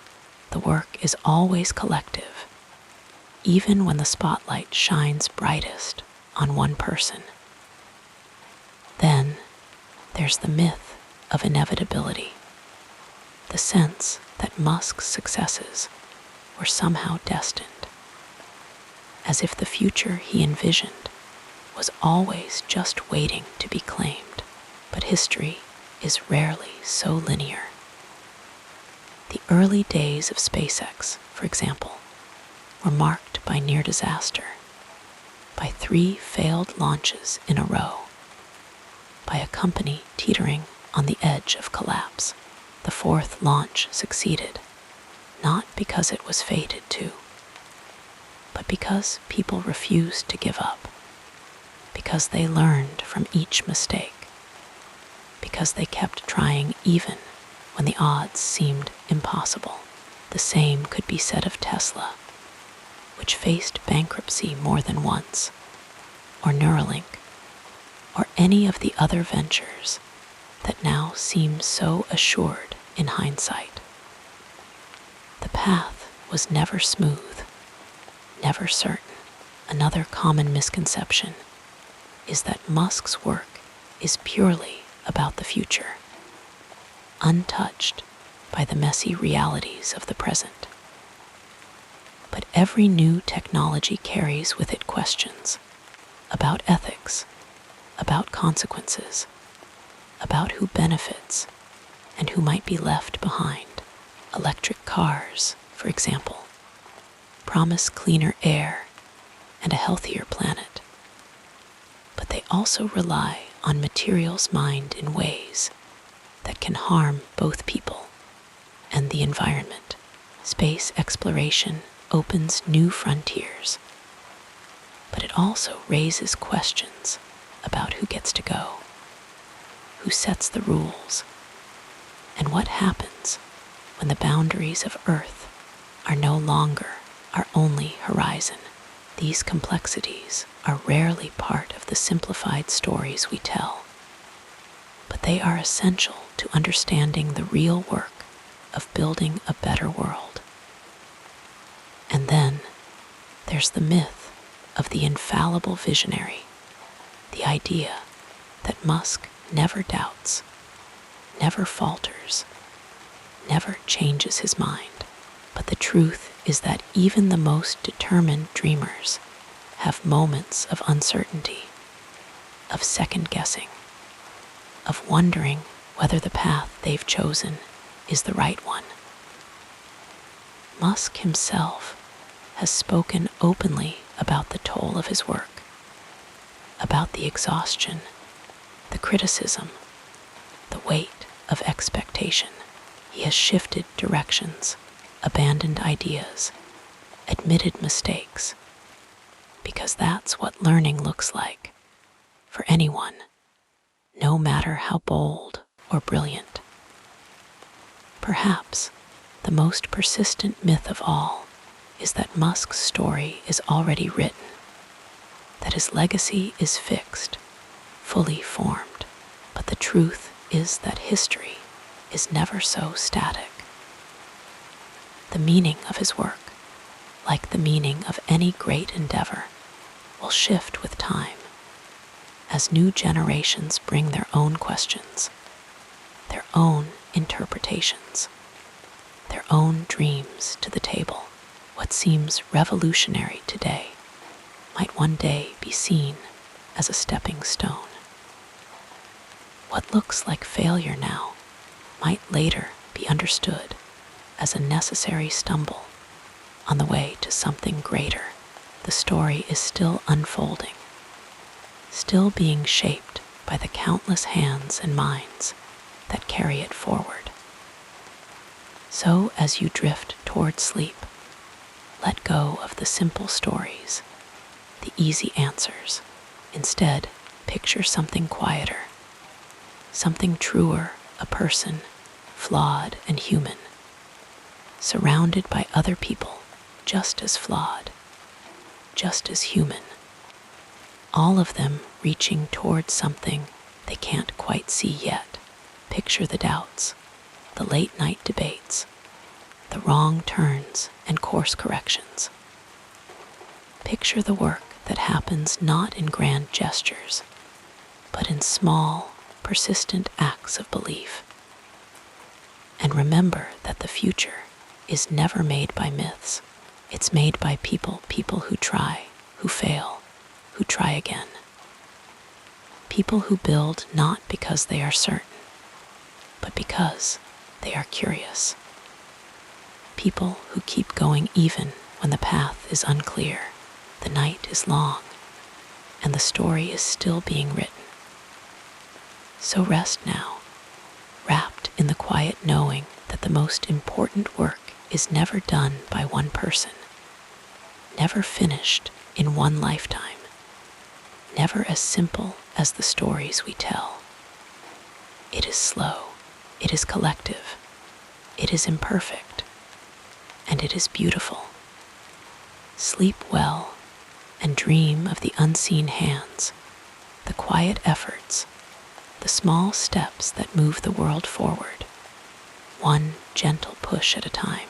Now, as we continue our gentle journey through this remarkable life, let us explore the next chapter. Elon Musk's life has been a quiet storm of restless curiosity, a slow-burning fire of ambition that flickered between brilliance and failure, between grand visions and stumbling steps. His story is not one of perfect triumphs, but of relentless trying, of falling and rising, of dreaming in the dark before the dawn. Even now, as his legacy unfolds, It is too soon to say where his influence will settle in the long arc of history, but one thing is certain. He has left footprints in the sand of time, deep enough that others will follow, reshaping them as they go. He began as a boy who loved the stars, who stayed up late reading science fiction, imagining futures where humanity stretched beyond Earth. That boy became a man who dared to build what others dismissed as fantasy: electric cars when the world laughed at them, rockets when private spaceflight seemed a fool's errand, tunnels beneath cities choked with traffic, and dreams of neural links between minds and machines. Some of these visions soared, others faltered. None were ever simple. What will linger long after the noise of headlines fades is the way he made the impossible feel just a little more possible. Before Tesla, electric cars were sluggish novelties, the punchline of jokes. Now they hum quietly on streets everywhere, their existence a quiet testament to stubborn faith in change. Before SpaceX, space was the domain of governments, slow-moving and cautious. Now rockets land themselves, as if by magic, and the idea of humans on Mars no longer feels like science fiction. And yet, for all the grandeur of his ambitions, his legacy is also one of contradictions. He was a man who spoke of saving humanity, while his own words sometimes divided it, who dreamed of a multiplanetary future, while the earth beneath him burned with the consequences of unchecked progress. He was brilliant and flawed, visionary and impulsive, a man who seemed to move faster than the world could keep up. History will judge him not as a hero or a villain, but as a human, complex, imperfect, striving. Perhaps his greatest gift was not any single invention, but the way he reignited something old and essential: the belief that the future is something we build, not something that happens to us in a time when so much feels uncertain, when progress seems to stall under the weight of bureaucracy and doubt. He reminded the world that daring still matters, that failure is not the end, but a step, that the stars are not just for dreaming of, but for reaching. Today, his influence lingers in the hum of a Tesla on a quiet street, in the glow of a SpaceX rocket against the evening sky, in the whispered debates about artificial intelligence and the boundaries of human potential. His name is etched into the story of this century, not as a solitary genius, but as a catalyst, a man who set things in motion that others will carry forward, reshape, and refine. The work is never finished. The road is never straight, but because of him, and because of all those who followed his lead, the road now stretches a little further, a little higher, toward horizons once thought unreachable. And so, as the night settles around you, let the weight of today's worries soften. The future is still being written, not by one person, but by many hands, many minds, moving forward in their own time, at their own pace.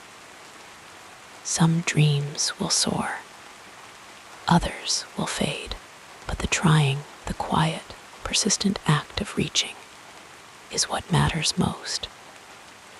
Close your eyes now and imagine, just for a moment, the faint blue glow of Earth as seen from space, a fragile, beautiful sphere, suspended in the dark. Somewhere out there, a rocket coasts silently toward the unknown. Somewhere, a scientist studies a problem once thought unsolvable. The story is not over. It has only just begun.